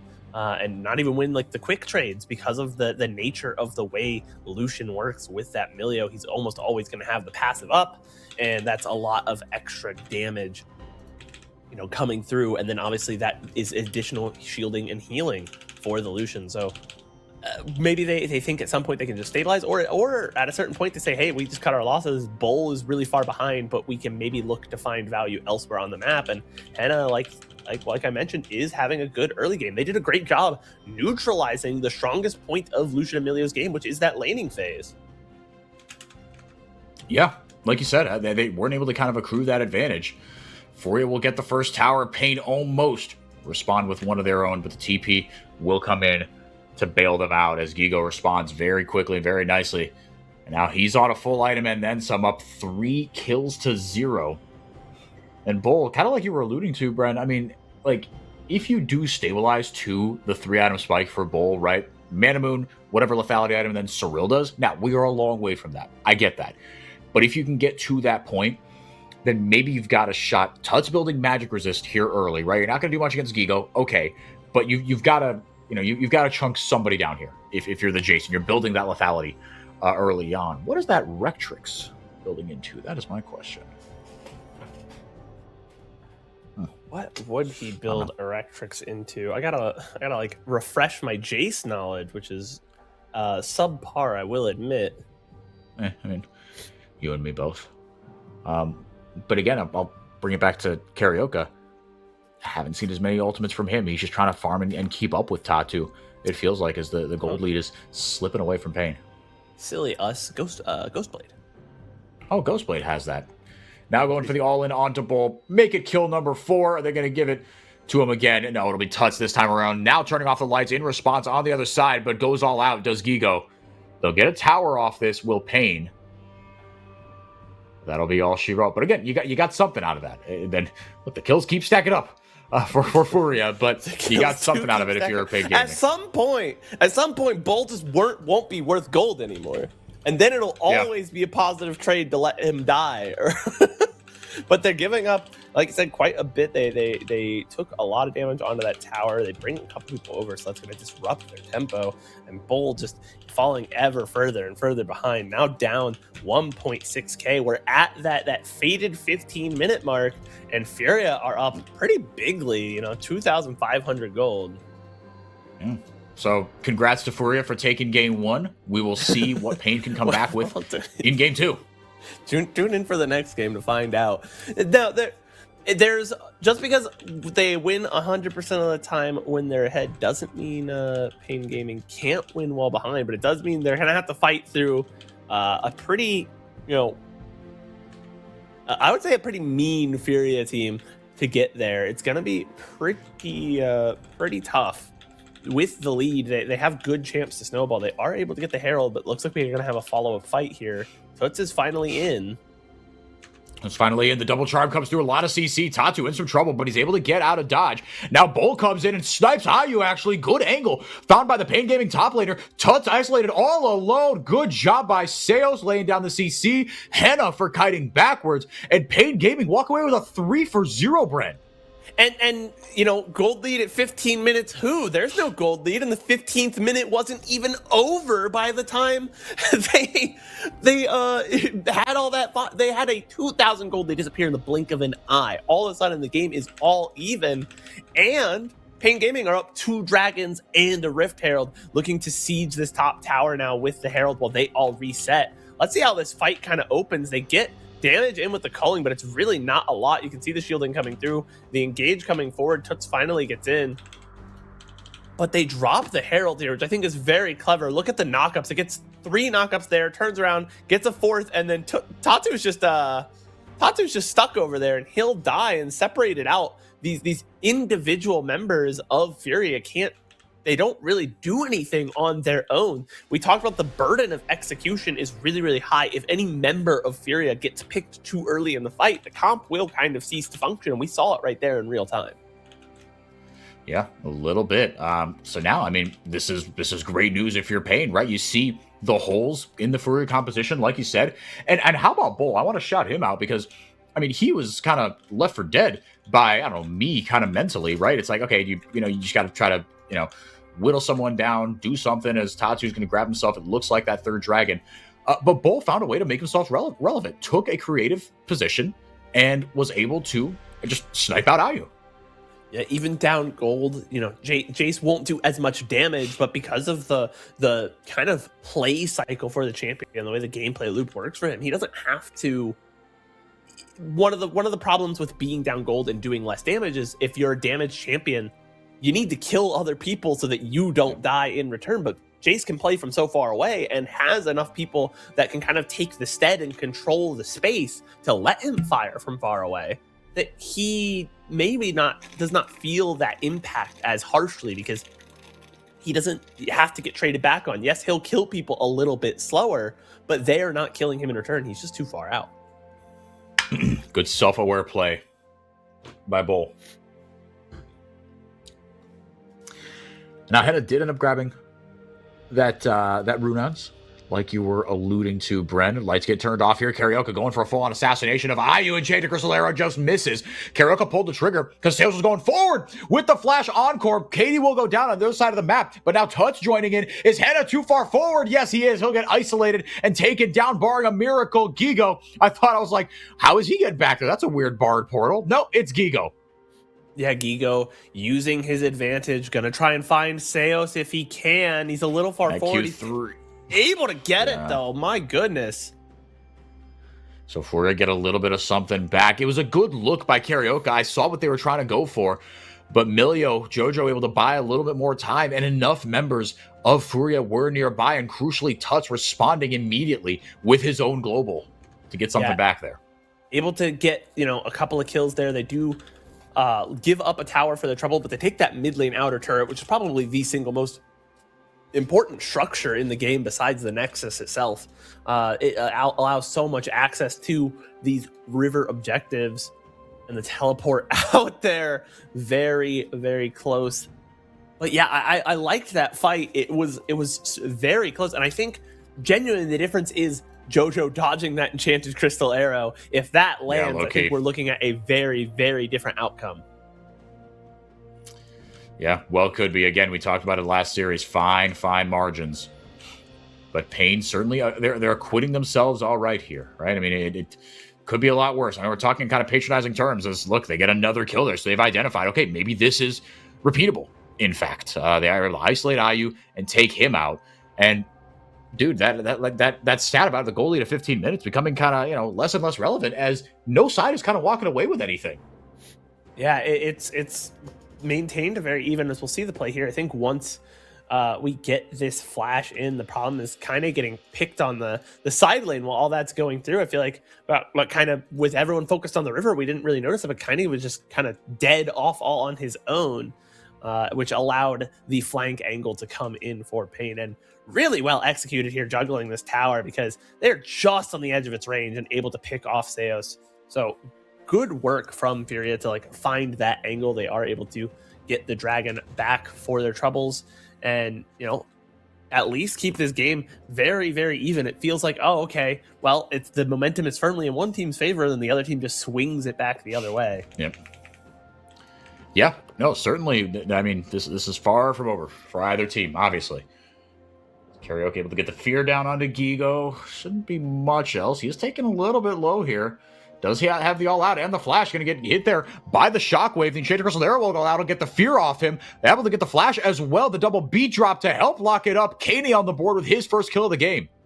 Yeah, and I think kind of just a bit of a misunderstanding of the situation there from Gigo, who could he saw them on the control ward. He could have just backed away through his lane up to the safety of his tower. He still has a half health tower up there in the top side, but opts to try to go in and try and skirmish, and then gets forced because of the fear to go out through the river where the rest of Pain Gaming is waiting to get that pick.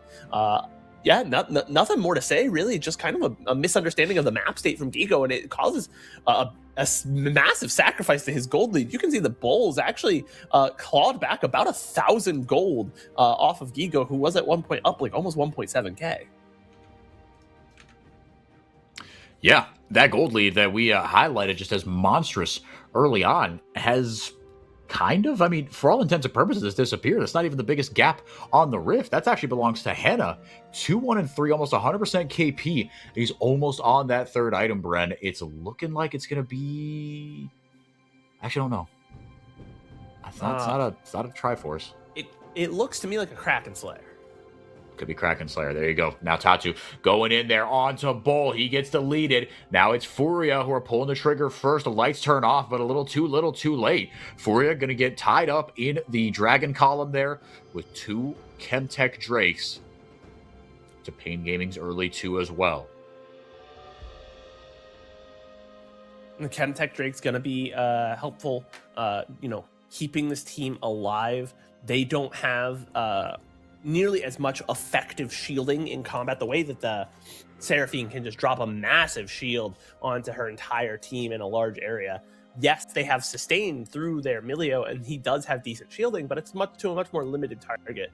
Getting a lot more extra heal and shield power, getting a lot of that tenacity to help deal with this Pain Gaming engage. I think those dragons are going to be very, very useful, in the next 10 or so minutes when the big team fights are happening.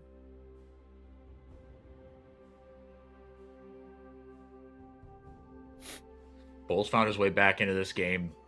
Karaoke, I'm still looking at him, man. I mean, he's got such a crucial ultimate to be able to use Tatu with the Frozen Heart. Now, yeah, checking out some of these items here, Bren. We've got some fun ones. Frozen Heart for Tatu. He's on 3 items. He's up a full item, essentially, on Karaoke. Now, Karaoke, I mean, he must be sitting on some gold. He's only down 1,400, right? So you could get some components here. You see the gold graph there. Furia started jumping out to a 2,500 gold lead at that 15-minute mark, and then immediately just crater off a bad fight. Pain playing out their composition pretty well, it has to be said. But then with the rest of some items here, right, Bull, once he gets on that third item, I think he's going to start to do a lot more. The Mandate has come in for Tuts, and with Henna, he's on 3 items now, along with those boots. It was, in fact, a Terminus that was being built. Which makes a lot more sense as the third item. You want Kraken Slayer early. Terminus makes more sense here. I just forgot the Terminus build path, if I can be honest. That item, same. Not super popular up until recently. It did get buffed. If you're a Katarina player, you certainly know that. So we're gonna get engaged here. No time to talk about Terminus.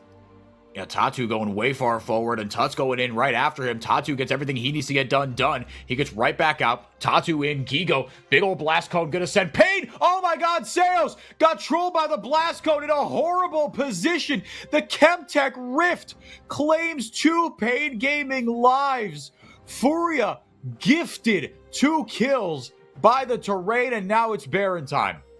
Who hit that blast cone? Seos, if Seos had like tank stats, that's a crazy engage. Immediately into the back line and hits like 3 or 4 members with the encore. Wow. But there was no follow-up. Pain were on the back foot, and he doesn't have tank stats. He's a Seraphine. Kind of piloting the Sarah Nap build. You just drop your shields. It's you go Dream Maker, you get your shielding, But when you're just all alone in the backline, no amount of shielding was going to save you from that. I would love to see a replay because I don't even realize how that happened. Here it comes. Perfect. Yeah, here we go. So let's get a whirl here. I mean, it's this blast cone in the back here. What happens? Or just waiting with bated breath. Oh my goodness. Henna was just trying to walk. Henna misclicked the blast cone and probably cost his team maybe not the entire game, but certainly they are now in a much worse off position because the Baron going the way of Furia. Furia now up 3,000 gold. Whoa! Big knockwave from Carioca. Is this them getting it right back? Tatu going forward with the Cataclysm. Not able to take down Carioca. Now Gigo is in, and he's got 4 kills. Remember, now Pain scattered to the winds again. Katie taken out of the fight by that big old blast cone. Seos in some trouble now. Tuts coming in. The rest of the reinforcements have arrived for Furia. It was a good look by Pain. I saw the vision. But in the end, it was just too little damage. And Furia, I mean, they get the Baron off just one member. Furia's still plenty far ahead. Yeah, Furia, kind of using their advantages at this point to just continue walking forward. That Gigo guy is pretty dang tanky. And, so is Toots, honestly, against the magic damage, against that upfront part of the composition Kinase engages, Toots is not taking that much upfront damage and being able to just hold down the W to get resistances. We're going to get to see how the knockwave goes. It catches 2 there. The flag and drag actually is what moves Tatu into range. And they almost get Jojo. A good Cataclysm. Everyone's stuck inside, eating the culling. They get just great damage out of it. Look at this. Gigo just doesn't take any damage. He's getting free fired on by Henna, and it just does not matter. On the right side, you can see Toots able to just freely trade back the other way. Really good play there from Furia, capitalizing on what was almost a good Pain Gaming engagement. They just don't have the stats to keep up, it feels like. Yeah, and that's the tragedy of it, right? Because if that fight happens on even footing, maybe it's enough. But maybe, I mean, I say on even footing. What I mean is before the Blast Cone of Doom. But even before the Blast Cone of Doom, Gigo was still thick with 3 Cs and a Q. So it might not have mattered because the power point of this Furia comp had a big impact. The Enchanted Crystal Arrow will not find anything. You can see Pain is getting increasingly more desperate to try to claw this game back from spiraling out of control. Furia will grab Dragon number 3 and set up Soul Point. Yeah, they've got 3 dragons now. It's a significant increase to both tenacity and heal and shield power. You're going to it's going to be very, very tough because the heal and shield power isn't just the Milio, right? Any self-applied shield, say from being Cassante or having the magic item whose name I can't remember, the Cana Crooker. Being able, or even the because Toots is in the mid lane, the shield also comes from his boots, right? It's going to be these shields are going to be massive. It's going to be very tough to kind of chunk through the enemy team. Yeah, and that's not and that's no help to Seos either. I mean, just kind of thinking in like, addition by subtraction, right? You're taking that away from someone like Seos, stacking those last 2 dragons and getting the soul on as well would be immensely valuable on this Seraphine with the Echoes of Helia and what he's able to do with his kit and his items. Ugh, that's I can't stop thinking about that blast. It was looking so good for Pain. I do gotta say, while we've been taking a look here at builds, we can see Kaine is now on 3 items, does have some Dark Seal stacks to their name, and has a lot of cooldown. We talked about later on in the game, Orianna effectively being a battle mage, those Qs and Ws being on a short enough cooldown that they are, effective damage tools, not just the shockwave. We can see that starting to come through. Bull now at 3 items, and Bull opting, I think, pretty smartly here for the Serpent's Fang. We talked about how big that shielding is going to be. If Bull can, get his damage onto the right targets, he can really limit that shielding. I think Serpent's Fang is a good item here, so not all is lost for Pain Gaming. But on the other side, the wallets are starting to get pretty large, and the stats are starting to get pretty massive. Unfortunately, you might be right there. I do love that Serpent's Fang 3rd item, though. I think that's incredibly based into this composition, into this situation. Maybe do you go heal? No, the heal cut I don't think is worth it. Tatu's got that Spirit Fist. Henna Now on the IE, he's the only one that is ahead of his opposite number. If they can keep him safe, he can certainly do the requisite amount of damage. But Tatu, he's being pretty forward there with his Flag and Drags, and with Tuts over the top as well. Gigo over the top. On top of that, now going forward, another good Knockwave combo, but is it enough? The Jetta Crystal Arrow plus the Encore goes down as well, but IU getting good damage down with the culling. Bull's trying to kite backwards. He gets nothing. IU with the double kill. Henna isolated. It's all falling apart for Pain Gaming. Yeah, and you can see just the health bars on these members of Furia. We talked about, are they going to have enough damage? Well, Pain Gaming has damage out the wazoo, but just can't get through these tanky members of Furia. And yes, while Furia doesn't have the highest damage in comp in history, what tanks do they have to cut through? The Seraphine, even with the fully supportive build, doesn't really provide enough. The shields don't last long enough. They can't get onto every member. And so, Furia is having no problem cutting through these squishy members of Pain Gaming. It's just a wallet diff, man, it feels like. I mean, and if Furia just playing these team fights just that little bit better. This is going to be GG, unfortunately. They put up a heck of a fight, but it just wasn't meant to be, unfortunately. Yeah, I mean, look, the series ain't over. It's a best of 3, but Furia walk away with a victory. And this is going to be a bit of a mental boom for Pain. This is going to be a test of their ability to just put their head down, keep working, just go next, because you were playing a perfectly acceptable game of League of Legends, able to claw back a difficult early deficit and get to that point. But you just one silly mistake, clicking a blast cone on accident. It really seems like that it all ties back to that. It all came back to that point, and from then on, Pain never really had control of the game. So I think moving into the second game, hey, you got to wipe the slate clean. It's 0-0 still. We got to play like that didn't happen. Yep, like you said, this is going to be a huge test of Pain's mental because they had it in their hands. An unfortunate error. Flush it and move on. Does the infighting come in? Right, you still got 2 wins. So, even if you go down to 2 and 4, because either Flukes or Red is going to lose, and then Leviathan are down to 1, but 4 of those playoff spots have been locked up, so you're fighting for those last 2. We're going to take it to a quick break. When we come back, see what Pain are made of, man. Don't go anywhere.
hold our heads up high and beat the drum to what we love.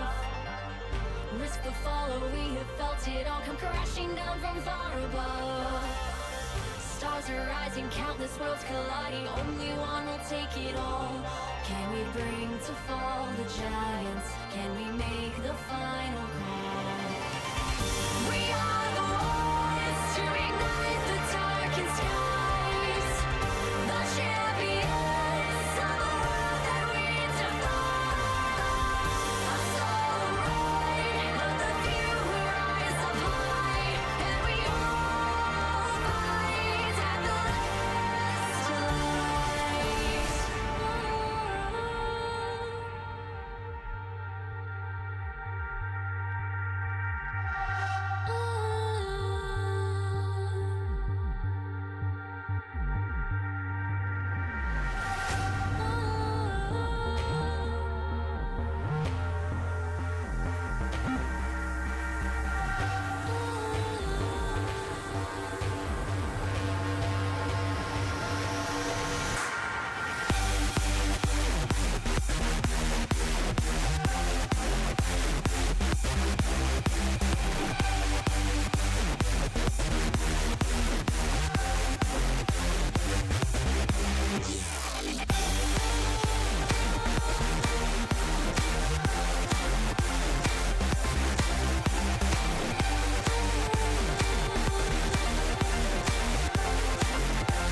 Welcome back, everybody. Last game of the day, potentially, unless Pain can bounce back from what was a brutal loss in game one. Essentially, one misclick from Henna, who otherwise had been having a good game, and Pain in general had been having a solid enough game, especially given the depths from where this org and this roster is coming from the beginning of 2026. Just an absolute mess of a year for the biggest org in Brazil. As far as League of Legends is concerned. But against Furia, it wasn't good enough. Again, they weren't able to claw back. It just felt like things, Karaoke had some good looks. He tried some desperate stuff with turning off the lights. A couple really good knockwave combos, actually. Yeah. They executed that combo really, really well a couple of times, but it was just a wallet diff off that cursed fight that slingshotted Furia 3,000 gold plus the Baron ahead, and they never recovered, Bren.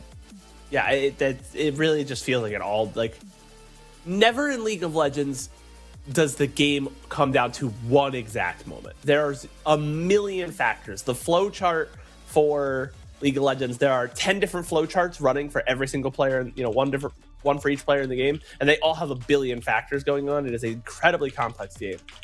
But that game came down to one moment, and it was when that blast cone got right-clicked.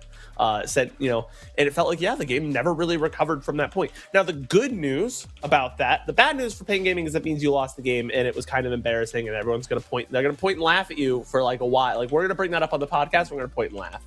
Yes. But the good news is that you can go, it's not really our fault. We didn't lose the game. The blast cone did that. So now, getting into the second draft, Pain Gaming opting to get the last pick here. They will have the counter pick, and they are on the red side. So, we'll see what they can do if they'll adjust their draft strategy a little bit. And they have already, so we can see Nasus not in that immediate first wave of bans. Yeah. So maybe you're comfortable letting Tatu onto that. I think Nasus did get nerfed a little bit in the jungle, and should be a little stronger in the lane, or at least that was, from what I understood, the intention of the nerfs. So maybe they are just not fussed at all about this champ. They should be fussed about the player piloting the champion. Tatu can do it on a a rainy Tuesday night in Stoke, if you will. But let's see what he ends up picking. I'd be surprised if he went on the Nasus here. But I mean, I guess you're up 1-0 in this best of 3. What the hell? You got a little room to play.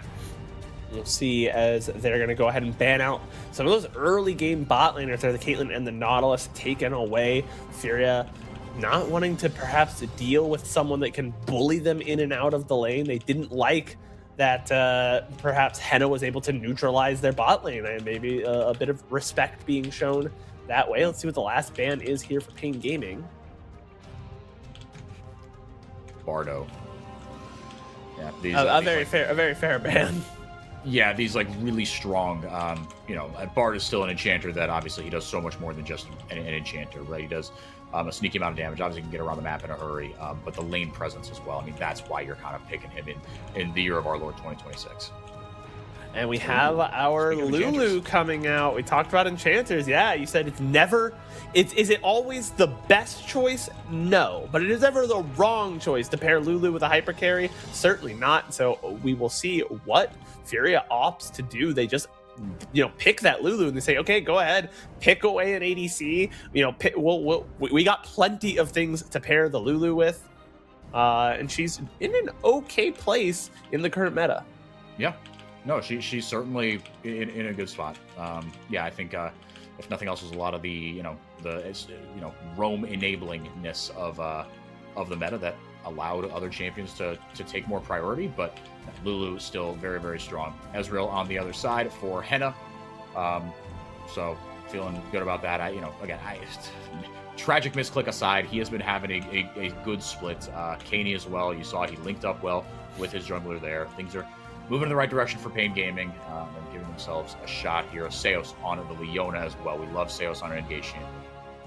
Seos on the Leona, another champion that I was, again, calling for that Imperial Mandate plus the Bloodsong combo. Try to get 1 billion damage down. Might be tough to get through that Lulu though, and the hyper carries abound as we have now. We have the Yunara, who was on introduction very clearly. Riot said, hey, we want to introduce another right click hyper carry, and she had been that and more. They had to nerf her early game because she was too good at hyper carrying, but still not bad at the early game. So they're like, okay, we got to figure this out. And they have the Rise, who obviously not an 80 carry, but still just as much of a late game hyper carry. Very different tacks from these two teams. Both teams had kind of similar ideas. Both had like ways to engage and get some early upfront damage now, but these compositions are completely different from one another. They have completely different ideas about how to play this game too. Yeah, very much so. Furia just opting for the late game scaling. We'll see what they choose to get them there, or maybe they just opt not to play the game and that's how they get there. But you certainly got the ability to make stuff happen across the map with Carioca and Seos, this support jungle duo, some of the most experienced, so many titles between them. So, between the ears, things should go well for them. Now they're going to ban away the NASA. Say, oh my God, we got away with it in round 1. Round 2, we're not going to take that chance. We can't let them get a third late game hyperscaler. No, that would be ridiculous. You take away the Akali from Katie as well. I'm sorry, poorly timed beyonds from the boy. But again, taking away that Olaf, which again, Gigo can play it, Tatu can play it. I think you gotta take that away in every Furia game. Yeah, it kind of is the price of playing against Tatu, that you just have to pay the respect to the champions that he picks that are not necessarily standard, but he is just as strong on. Let's see what the last ban to come through for Furia is. It is Jax, which makes a lot of sense, right? We're going with a Lulu. We're probably enabling more than one auto attacker. Either our jungler or our top laner is going to have some form of, auto attack focus. So getting rid of Jax is probably quite helpful. interested to see if this will be, if I'm getting baited by the hover, or this might be, yeah, no, they're going to lock in the lock. And 4-4, this is a really slippery pick. We saw Miryu on it in the last series, can get a lot of damage down. And interestingly, Camille being brought out for the top side. And I like this, following it up with a Poppy in the jungle for Tatu, which prevents shutting down the Camille with a Poppy of their own on the other side. Yeah, it's a takeaway if nothing else, but you do get decent value out of it into this team. You know, this Pain Gaming squad, a couple of dashes you can kind of play around. But Gigo on the Camille, man, I mean, this is a champion that when she was last kind of really in the meta, early 2020s, God, I've been doing this way too long, man. Oh, God, let's not get into it. Seos will grab his top laner, Bull, the Renekton. So Camille and Renekton, yeah, but Gigo, look, he knows his way around this champion, around the Camille. I think there's a lot to like about this composition, and then I mean, with the synergy that it has, plus, you know, getting the Hextech Ultimatum, and then the Keeper's Verdict, but then also the WoW growth, to be able to buff up Gigo, get the CC down around him, right, in a relatively short range composition-ish, right? Locke is kind of medium rangey. You know, he throws nails at people, which, you know, that's nice. But Henna's the only kind of long range you've got on the side of Pain Gaming. But for Furia, the late game is going to be absolutely demonic if they can get there. Yeah, you know, we've talked a lot, the thing for both these teams so far, and it continues to hold true because of the way the last game went. Whichever team is ahead at 15 minutes will win. That feels so true for this game. If that early game competition is able to get ahead massively and snowball, then it doesn't matter how much scaling you have. The game will be over by the time you get there. But if Furia, for whatever reason, are ahead in the early game, it feels like ping. Yep. No, I would agree with you there. No, there's absolutely no chance. Pain, look, you drafted yourselves. You've got some work to do, but there's absolutely a window for this composition, like you said, to get rolling. The Pain fans always out in full force, man. They're gonna ride or die with this team. They're gonna be up front, banging the noisemakers, doing the I think, did they already do the One Piece thing? The hands, the fists in the air. Maybe that's as you're loading into the game. So maybe we'll get a pan shot of that. I don't watch One Piece 4x4. I don't know. Well, that's okay. It's a Pain Gaming thing where the fans kind of all stand up at the front. They put their fists in the air. That's a One Piece reference, but it is when I think it was the 2015 finals for Pain. I think they came out of the stage before the finals, kind of holding all their fists in the air with their backs turned. That's a One Piece reference, and so then the fans adopted that. Chat, let me know if I'm talking nonsense. I didn't get that perfectly, I don't think, but I think I got the we're talking to chat. No, Dark Knight, it's nails. He's an exorcist. He throws nails at you, and then he dashes to you and does % health damage based on how many nails he hit you with. Yeah, it's really like, mean. Jujutsu Kaisen. I'm forgetting the name of the character, but if anyone watches JJK, it's very similar to that.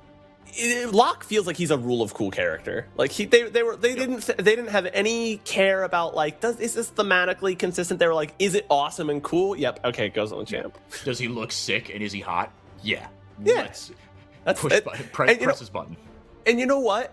If you're trying to do that, like when it comes to character design, like, you know, we have some time to talk here in the early game. When it comes to character design, if you're just trying to like ham-fist it in there onto a champion that's like, if it's supposed to have this meaningful story bit, but also you just make him cool for no reason, yeah. But when the point of the champion is like wrong, like rarely are those. It's sort of like the equivalent of having a hyperscaling AD carry with an enchanter. Is it always the best idea? Maybe not. Maybe you could have done something cooler, capture the moment a little bit more.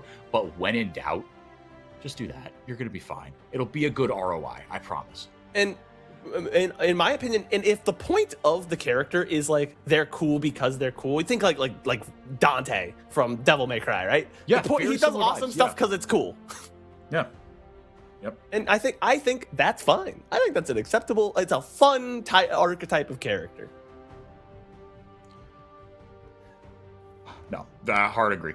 And going with the electrocute here is Katie in lane. Touch with the Deathfire touch. Gigo. Getting good damage. All right, but bull trading nicely on that. Is there anything? Oh, hold on a second. I just haven't slept enough. this past week. It doesn't help. Oh my gosh. Very close to gray health. That one of the things about Locke, if you don't know, he's a very slippery champion, very hard to pin down. He has lots of abilities that offer him a lot of like ways to play the game. His W is what you saw there that gives him the gray health that he can then. I looked away. I looked away from my screen for a second for what happened. Katie got a kill. Outside. I think Kaney did the thing the Locke does. He hit a couple and he. So what I was saying about those abilities, the W gives you increased move speed and attack speed and gives you gray health. So allowing you to just get away from situations, and you can recast it to heal some of that gray health back. And we're maybe getting a dive here in the bot lane. A dive here. Hold on a second here. Very well done so far by Pain. They didn't actually get it, though. A lot of shielding coming in from JoJo and IU. It just wasn't executed too well. They're going to get a double kill out of this, Brett. Oh, my goodness. IU gets the kill onto Seos. And then here's the thing. We said we had to nerf the early game for Yunara because it was just too good. And now she's going to get to play with a bit of a gold lead. Going to be very helpful. And Tatu recognizes, hey, there was a failed gank there on the bottom side. Let me go ahead and try and get some invade in, put my opponent behind, get Karaoke behind on that farm. And knowing where the jungler is, Gigo's getting a little aggressive. But Tatu's not going to be the first one here. It's Kaine. Gigo should go down here, but the question is, can he take down Bolt? Or can he buy enough time for Tatu to show up? And again, just negating the dashes that the Renekton has with the Poppy. What was picked first? Actually, the draft. They were both picked late in draft. The Poppy was shown, yeah. Yeah, the Renekton was the last pick. R5. Yeah. So, did it to yourself, I guess. Yeah, and we see the value here, right? Bull would love to have gone in and finished off that kill. Didn't get the opportunity, but might get it now. Karaoke is here for the dive. Gigo should be toast here. Got the hook shot down there onto Karaoke. He's going to need a lot of tower shots, but that will be it. So it didn't go well in the bottom lane, but things going all right here otherwise for Pain. You're getting Bull rolling here. Again, Renekton's one of these champions. He's going to fall off later, but he has immense amounts of just raw power and skirmishing potential in the early and mid game, and that's what this Pain gaming comp needs, right? This Fourier comp is going to play itself as the game goes on. Man, I love watching Tatu play Poppy, man, because like thematically, she's a defensive champion. Katie, very nicely done. He's got the ultimate. He can't get in range of touch, trying to dash away to safety, but I think that is going to be curtains for our boy here, Tatu, able to get the dash off, and that'll be the first kill of the game for him. Yeah, and Pain Gaming trying to get aggressive and utilize their early game prowess. Like you said, that you saw the dive come through. They're generally going to be stronger in the early game across the board in almost every lane. The Renekton's very strong. Obviously, we've talked a lot about the Locke so far. And because of that, they're trying to get that advantage early on. But just, I think on Furia's end, it's just been very well executed to counter that. Seos now in a little bit more trouble, gets the W out to get a little bit more resistances, but the polymorph goes down. JoJo almost paid the iron price. Now Tut's coming in here with the Realm Warp. Are you going to grab the kill onto Seos? Is returned back there by Henna. Tatu playing defense, buying enough time for Tuts to get in and grab himself another kill. Karaoke will grab the dragon while all this is going on, though. Yeah, I mean, again, Pain Gaming attempting to force things early on and use their early game advantages, but it's causing them to overextend in a couple of these plays and be punished on the back end for it. So we're getting a replay of how this goes down, and Seos is just way too aggressive, gets shoved into the wall by the Poppy. You talked about Poppy thematically is a defensive champion, but a good Poppy is an offensive player. You have to be very proactive with the champion, and yeah, able to pick up one there, and it is traded back. IU does go down, not what you'd necessarily like, but the ultimate in from Tuts means they're able to pick up a second kill. They don't give up too much in the mid lane, and the Pain Gaming staff, you can see, are not particularly happy. No, not super enthused. But hey, it didn't go catastrophically. You should be okay here. You're still in the game. You still got a win condition in Henna, in Kaney, and they're in a good spot right now so far. But again, the clock is ticking. Oh, yeah, the clock is ticking. I mean, Renekton, I feel like, is maybe the single most clear-cut example of, like, he's the archetypal early game bully that falls off, in my opinion. He is so strong and so difficult to deal with, especially from, like, level 6 to 11. when he has that Dominus ready to go, he can just turn any number of fights at any time. He is so strong. And then in the late game, he just doesn't have the tools anymore. His damage is good, but it's not good enough. His tankiness is good, but not good enough. His mobility is good, but not good enough. And so he's so strong early on, but just does not scale. And I think that's it kind of representative of the Pain Gaming comp as a whole, but Renekton for me is like, that's the guy that does that. When I think of champions that fall in that category, Renekton is the first one I think of. Yeah, no, I think I'd have to agree with you. Yeah, that's kind of that is the book on him, unfortunately. But Pain's still within striking distance here. They've got themselves an Infernal Dragon as well. No one has gotten onto the grubs just yet. I say that. I look down at the minimap and I'm immediately corrected. Karaoke is on that. Got the 2. That's all they really need. Cease and desist coming in. Bull pops the Dominus. Now Touch showing up here. Doesn't have a ton of damage just yet, but you know who does? That's Katie. And he's in there like swimwear. Gets on a Tatsu. Now Gigo trying to go in. Gets the kill back. And actually kill credit goes over to Tuts. He was completely untouched, Bren. Gigo buying so much time. There goes the Ignite down. Now Bull still has a Dominus. Just wears off. Gigo with a nice hook shot. Able to get forward, but Bane, pull. My goodness, flashes forward. Able to get the stun down. Gigo trying to get back into the game. Katie will get him. No, he goes down. Oh my goodness. I thought Gigo was toast, but got that little bit of shielding from his Q. And now with the Realm War forward, Tuts able to get onto Bull. Will he have enough there? He absolutely should. Once he guesses which way he's going, able to grab himself the kill. So after all that, I don't even know. But the gold essentially stays the same. Gold essentially stays the same. 2 grubs picked up for Pain Gaming, something at least significant to talk about. They do get most of that neutral objective. Doesn't count for as much as it did last year, you know, when we had the feats of victory or whatever they were called, I forget. And this starts off with Tatu kind of all alone, and you're seeing the value here of Poppy, even though he essentially goes down without really doing anything. Passively, he stops that Q coming through from the Vi, and is just so tanky. The W passive on Poppy gives you a massive increased amount of resistances. It's like essentially 60% increased resistances by the time late game rolls around when you are low health. And yeah, able to get in Kaine is able to just barely do enough damage to Gigo that the Deathfire touch does kill him, but Gigo is able to trade back first. And yeah, then Tuts is able to just walk over, get a simple Q onto Bull, easy as, and then I believe it was the Poppy comes back. Tatu is going to come get his final grub as kind of a consolation prize.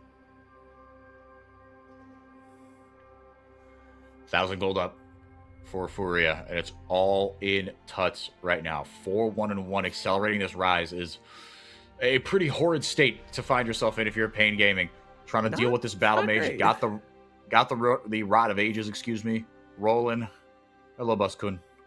This is what's gonna happen late game if you stand in front of the rise. It's gonna be like getting run over by a bus, because like you said, 4-1 accelerate. I kind of, it just brushed past me that the rise was the recipient of all of that gold. Yep. Yeah, this is gonna get ugly, and he's just gonna get thicker and tankier and get all that health from the Rod of Ages. Once that Seraphs comes online, then obviously the Actualizer, item 3, then it's GG. Like I said, the clock is ticking for Pain Gaming. Unfortunately, the early game hasn't gone exactly the way they would have liked. I think back to that early botch dive, that 3v2 dive, look, maybe that wasn't, the absolute death sentence. But I think, if nothing else, look, Pain have done, a couple things, maybe not ideally, but I think the biggest kind of damning thing right now for them is the fact that Tuts has 4 kills and is essentially getting to skip a lot of his early game power trough. Yeah, the thing about the Rise is that he's not a nothing laner. He can clear waves, but he's pretty weak to like strong engages. He doesn't really have any defensive tools. He has a conditional root. Like, that is his best defensive tool in the early game, is that he can conditionally root you sometimes. And he just doesn't have to deal with that anymore. He already has 1 item. He's got most of his tier stacked. He's halfway, or 2/3 of the way, through the tier.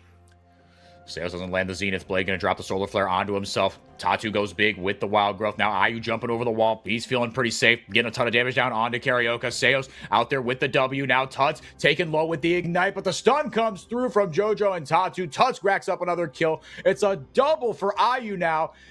And here's where they have broken the game open. Yeah, I was gonna be like, there's still some. Rise is really strong, but no one else on the map is that insane yet. Okay, that's no longer true. The Rise is now really, really giga broken, I think is the operational term. I think that's the correct word for it. We see how this starts. Seos tries to go and misses the Zenith Blade. And then it kind of all comes out from there. Pain Gaming is on the back foot. It is Furia that gets to dictate like where the fighting is happening, and you just don't want to be in that position this early on in the game. And they're never able to pick up a kill. Just tanky enough as the Rise. The carry is able to continue just to fire and fire, and you see it here again. Just tanky enough. Woo! Good heads up from Gigo dodging that. Ezreal does have to expend the flash for it.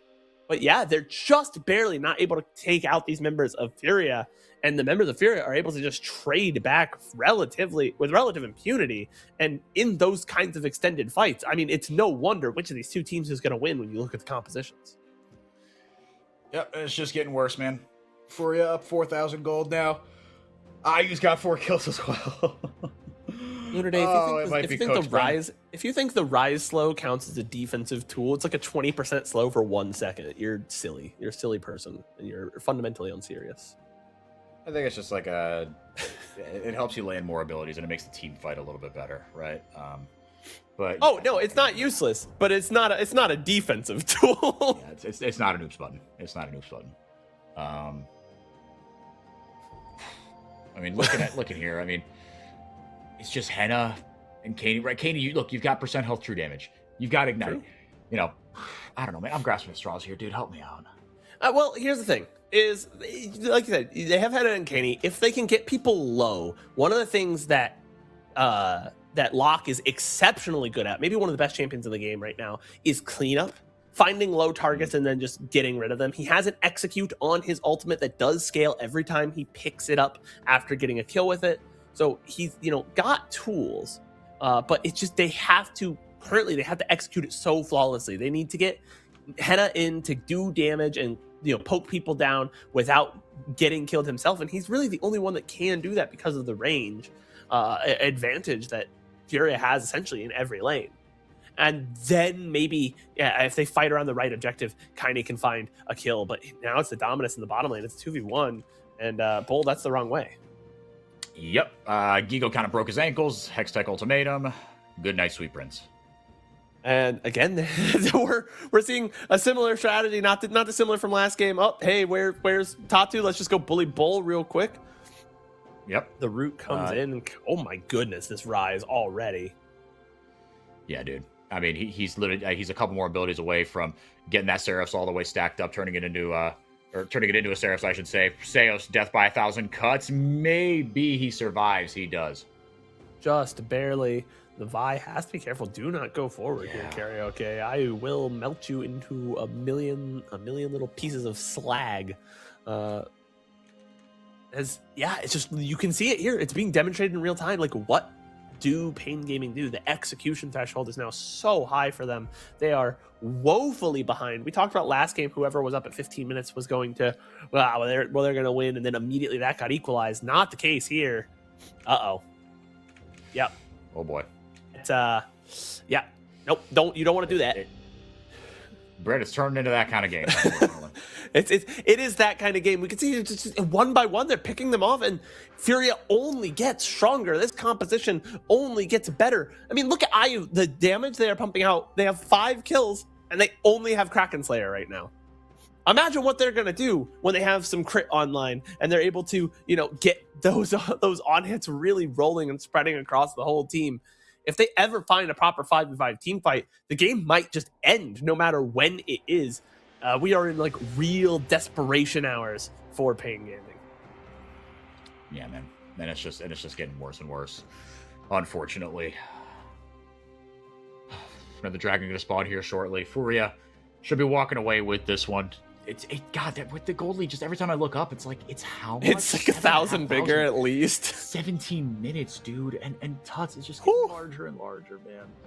Oh boy, 11 out of 14 KP. IU having himself a great game as well. Like you said, once the IE comes through, it's just curtains, man. He's just going to start absolutely schmelting people. There's nothing that they can do, right? Pain have to be the first ones to the fight. Pain have to be the ones that get the creative angles for Kaney and somehow keep Henna safe, right? But I just don't think there's enough health, enough resistances, enough meat on the bones to buy enough time for Kaney and Henna to really ramp and do the requisite damage. That's the issue for me. Yeah, it's really tough for them to like sit in a fight for any amount of time, because I mean that's what. Okay, we need to like whittle Furia down and then collect them with our high burst assassin. But what do Furia want to do? They want you to fight an extended fight. That's their bread and butter at this stage of the game. As we can see, both their carries on 2 items at least, some components as well coming in to follow. And that's where these late game carries start. 2 items, they're pretty decent now. They're like real champions. 3 items, they're strong. 4 items, the game is over. Like. It's very tough to deal with these guys as they get more and more stats on their side. They're going to be real monsters in the late game. You talked about that dragon going the way of Furia. I mean, I don't even know if Pain can even think about contesting. They're all up on this top side, and but to find what for it? Their wave is shoved into their tower, and you can see the Rise is traveling up there as well. Like they're not even going to be able to get a tower on the flip side of it, because I think even 2v1 they can't really assail the Rise. He's too tough. Furia just working like a well-oiled machine in the mid game, and yeah, I mean, just a couple early fights that got Tuts and IU out of control, and like Pain can't do anything right now. And Tuts, he's 1 tick away from all of a sudden becoming God Emperor Tuts. Tatu gonna take Henna out of the fight. Hold on a second here. Was that a? He did use the ult. Henna was able to arcane shift away from arcane shift. Yeah. Now Seos going back in here. Tatu in the backline is trying to provide interference here, but IU is safe enough. They blew everything onto Tuts. If you bite off one head, the other will grow back in its place. Stunned into the wall. It's a triple kill for IU. It was just as easy as you like. Jojo used everything on Tuts to keep him alive, and IU just right-clicked people. Yeah, I mean that's the problem at this stage of the game, right? Like, okay, Pain have to play it perfectly, and the second they don't, if they're ever in IU auto attack range, they get melted into just puddles. There's nothing to do, and the Baron is now up, and the Furia are so far accelerated, and they have these like late game DPS hyperscalers. They can take the Baron at any time. Normally the Baron coming up at 20 minutes is a bit of a footnote because teams aren't ready to take it until minute 21, 22, but not here. A good arcane shift dodges out the ult, but it doesn't really matter, all things considered. Look, just watch IU here, just completely unassailed. Unbothered. Got in melee range as well. Like, why the hell not? Doesn't care. Has that ultimate, just is able to just pump out damage. And you're seeing here what the goal of the Furia composition was. And I think part of it is Furia said, no, I think we're better. I think we're going to execute better. And I don't think they were perhaps expecting to be this far ahead, coming out of the early game, coming out of laning phase. But I think they said, we're not going to be behind. And with this composition, as long as we aren't behind, I think we have a very good chance to win. But this far ahead, it is and the map is a cold and dark place for the Pain Gaming squad. They kind of know that they're all up around this Baron, but it's a bait from Furia. They know exactly what they're going to try to do. IU actually went really, really low there. To be fair, the shutdown comes in for Kaney. Hang on a second here. Do Pain have new life? Gigo going forward. Tuts still very much healthy. Gigo buying space and time. Once Tuts gets in range, that is the requisite amount of damage. They got one of the most important members, but again, just everyone too far ahead. It didn't matter. Now it's Baron time. Yeah, it's the meme of like the golden dragon with 3 heads and one of them's a clown, except none of them are clowns. They're all just demons. They're all just the mean head. Because, okay, we got rid of IU, but Tuts is just going to murder you. In the backline, Gigo does damage. Camille, people forget, Camille, she's kind of tanky. She built some like fighter items. Yep. But you guys seen that Q recast damage? It's kind of just a Cho'Gath R every 3 seconds. Mm-hmm. Like, this is a very, very difficult composition to deal with as long as it's piloted correctly. And I think Furia might be the single best pilots of it perhaps ever. I mean, up 12k at this stage of the game. They bait in and they are able to find, like I said, they do find IU there. They get all like the right targeting in. but they have to sacrifice a lot to do it. And in the meanwhile, while they take out Ayu, look at Toots' health bar. He's still at 2/3 health. He doesn't care. In the back line, I mean, Gigo hasn't even taken damage yet. There's nothing they can do, man. Now they're just playing with their food. They've got the Baron buff. Almost 12,000 gold. That's so much. At 23 minutes, not even, bro. It's an absolute slaughter. Furia just making fun of Pain right now. I'm going to start looking through the CBLOL stats and see if I can figure out which game had the highest gold lead by the end of it. Because that's, I think, we're in record-setting territory. Yes, we are. Tower goes down. Tatu does as well. Another kill for Kaney. He's looking to get onto that death cap, it looks like. Third item. He's got the Shadow Flame. He's got the Lich Bane. Realm Warp comes through. Gigo in there. Where did... there we go. Found Tuts. Gets forward. Ayu able to get the kill onto Carioca. Kaney trying to hammer some nails. Some enchanted, spiritual, spooky nails onto anybody, but they're not having it. Yeah, absolutely not even a problem. You know, one of the things I want to talk about, because I do like talking about Locke's abilities. Not everybody is super familiar with them. You know, some people always forget, like, oh, what the heck does this guy even do? Here's a little tip I like to think about. Locke E is inverse Echo E. Echo dashes, and then when you auto attack someone, you blink to them. Locke blinks, and then when you auto attack someone, you dash to them. That's fun. Oh. Okay, that is fun. Yeah, I mean, not for Kaine, because you know he's down 2,000 gold, but it's fun for us. Yeah. Okay. Good to know. That's a good way to think about it. Little paradigm to anchor that in. Kaney will grab himself the second tower of the game for Pain Gaming. Get a little bit back, but this one's curtains. Bren, soul point. You know, I feel like I am the number one, like, it's never over till it's over kind of guy. I'm always like, I have unironically seen Loud in their own, like, fountain down, like, 8K and been like, no, but it's winnable. Because I've unironically seen Loud, it's not winnable, man. This is super mega. It would take a throw of unrivaled proportions. A seemingly, like, canon event, a seismic shift in the cosmos for this game to not go the way of Furia. Sales thought he had the Zenith Blade there, but Gigo and Tatu pounce on him immediately. A lot of resistance coming in from that W. It will not be enough. Henna trying to get any sort of damage down, but he hasn't hit that 3-item spike yet. He's just not there yet. Tut's not even going to take any damage from the True Shot Barrage, because of the Zanyas. Carioca getting soloed down there by Gigo. And it's just over. Now Tuts is just gonna get as close to the fountain as he can, because why the heck not? He's gonna chew through the fountain healing. Surely not, right? Big old shielding from the Seraphs. Henna gets into the fountain. Tuts has so much damage, dude. What are we doing? Yeah, they're just showing off at this point. the damage is ridiculous. This is why you don't see 4-item rises very often, because they end the game. And that's what we saw here. Up 13.9k. I can, however, confidently say that is actually not the largest gold lead we have seen at the end of the game. We had some games at the beginning of the split where we were seeing teams with 15,000 gold lead. So I mean, Kane, you can hang your hat on that, I guess.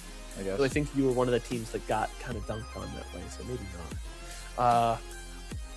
You know, a bit of a negative Nancy here if you're looking at it from the Pain Gaming side, but if you're looking at it from the Furia side, my goodness, this team feels back, right? Like this is Furia. This is what we think of when we think of Furia. This is the kind of team that we say, hey, these guys are like favorites. You know, this is the team that was promised.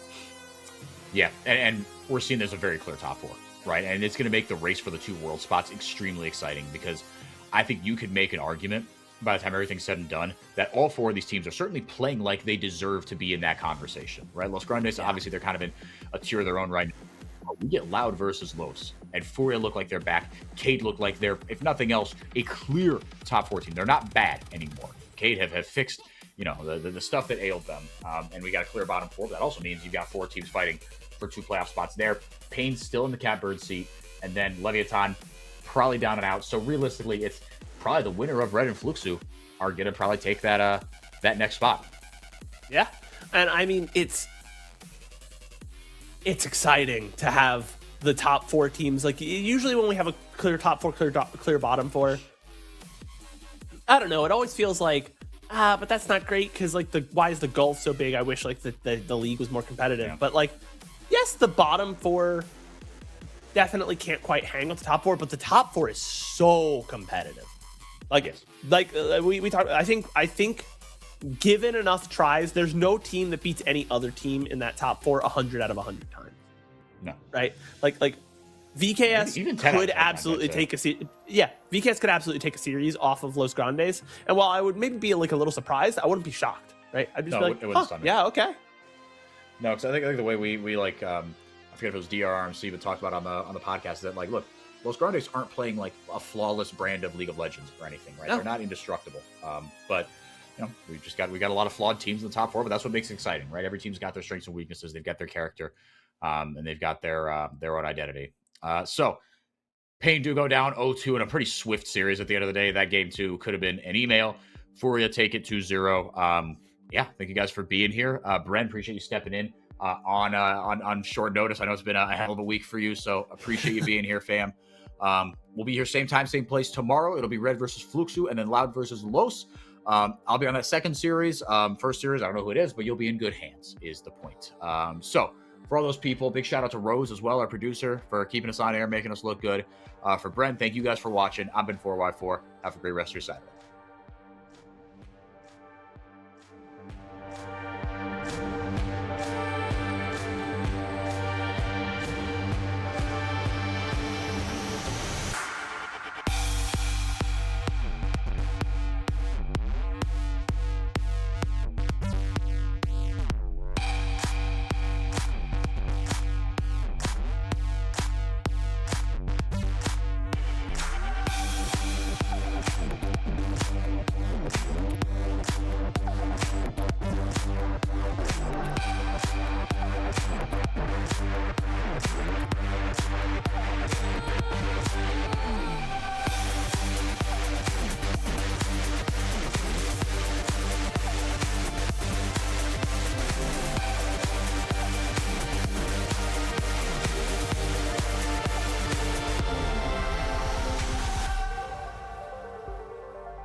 To hold our heads up high and beat the drums.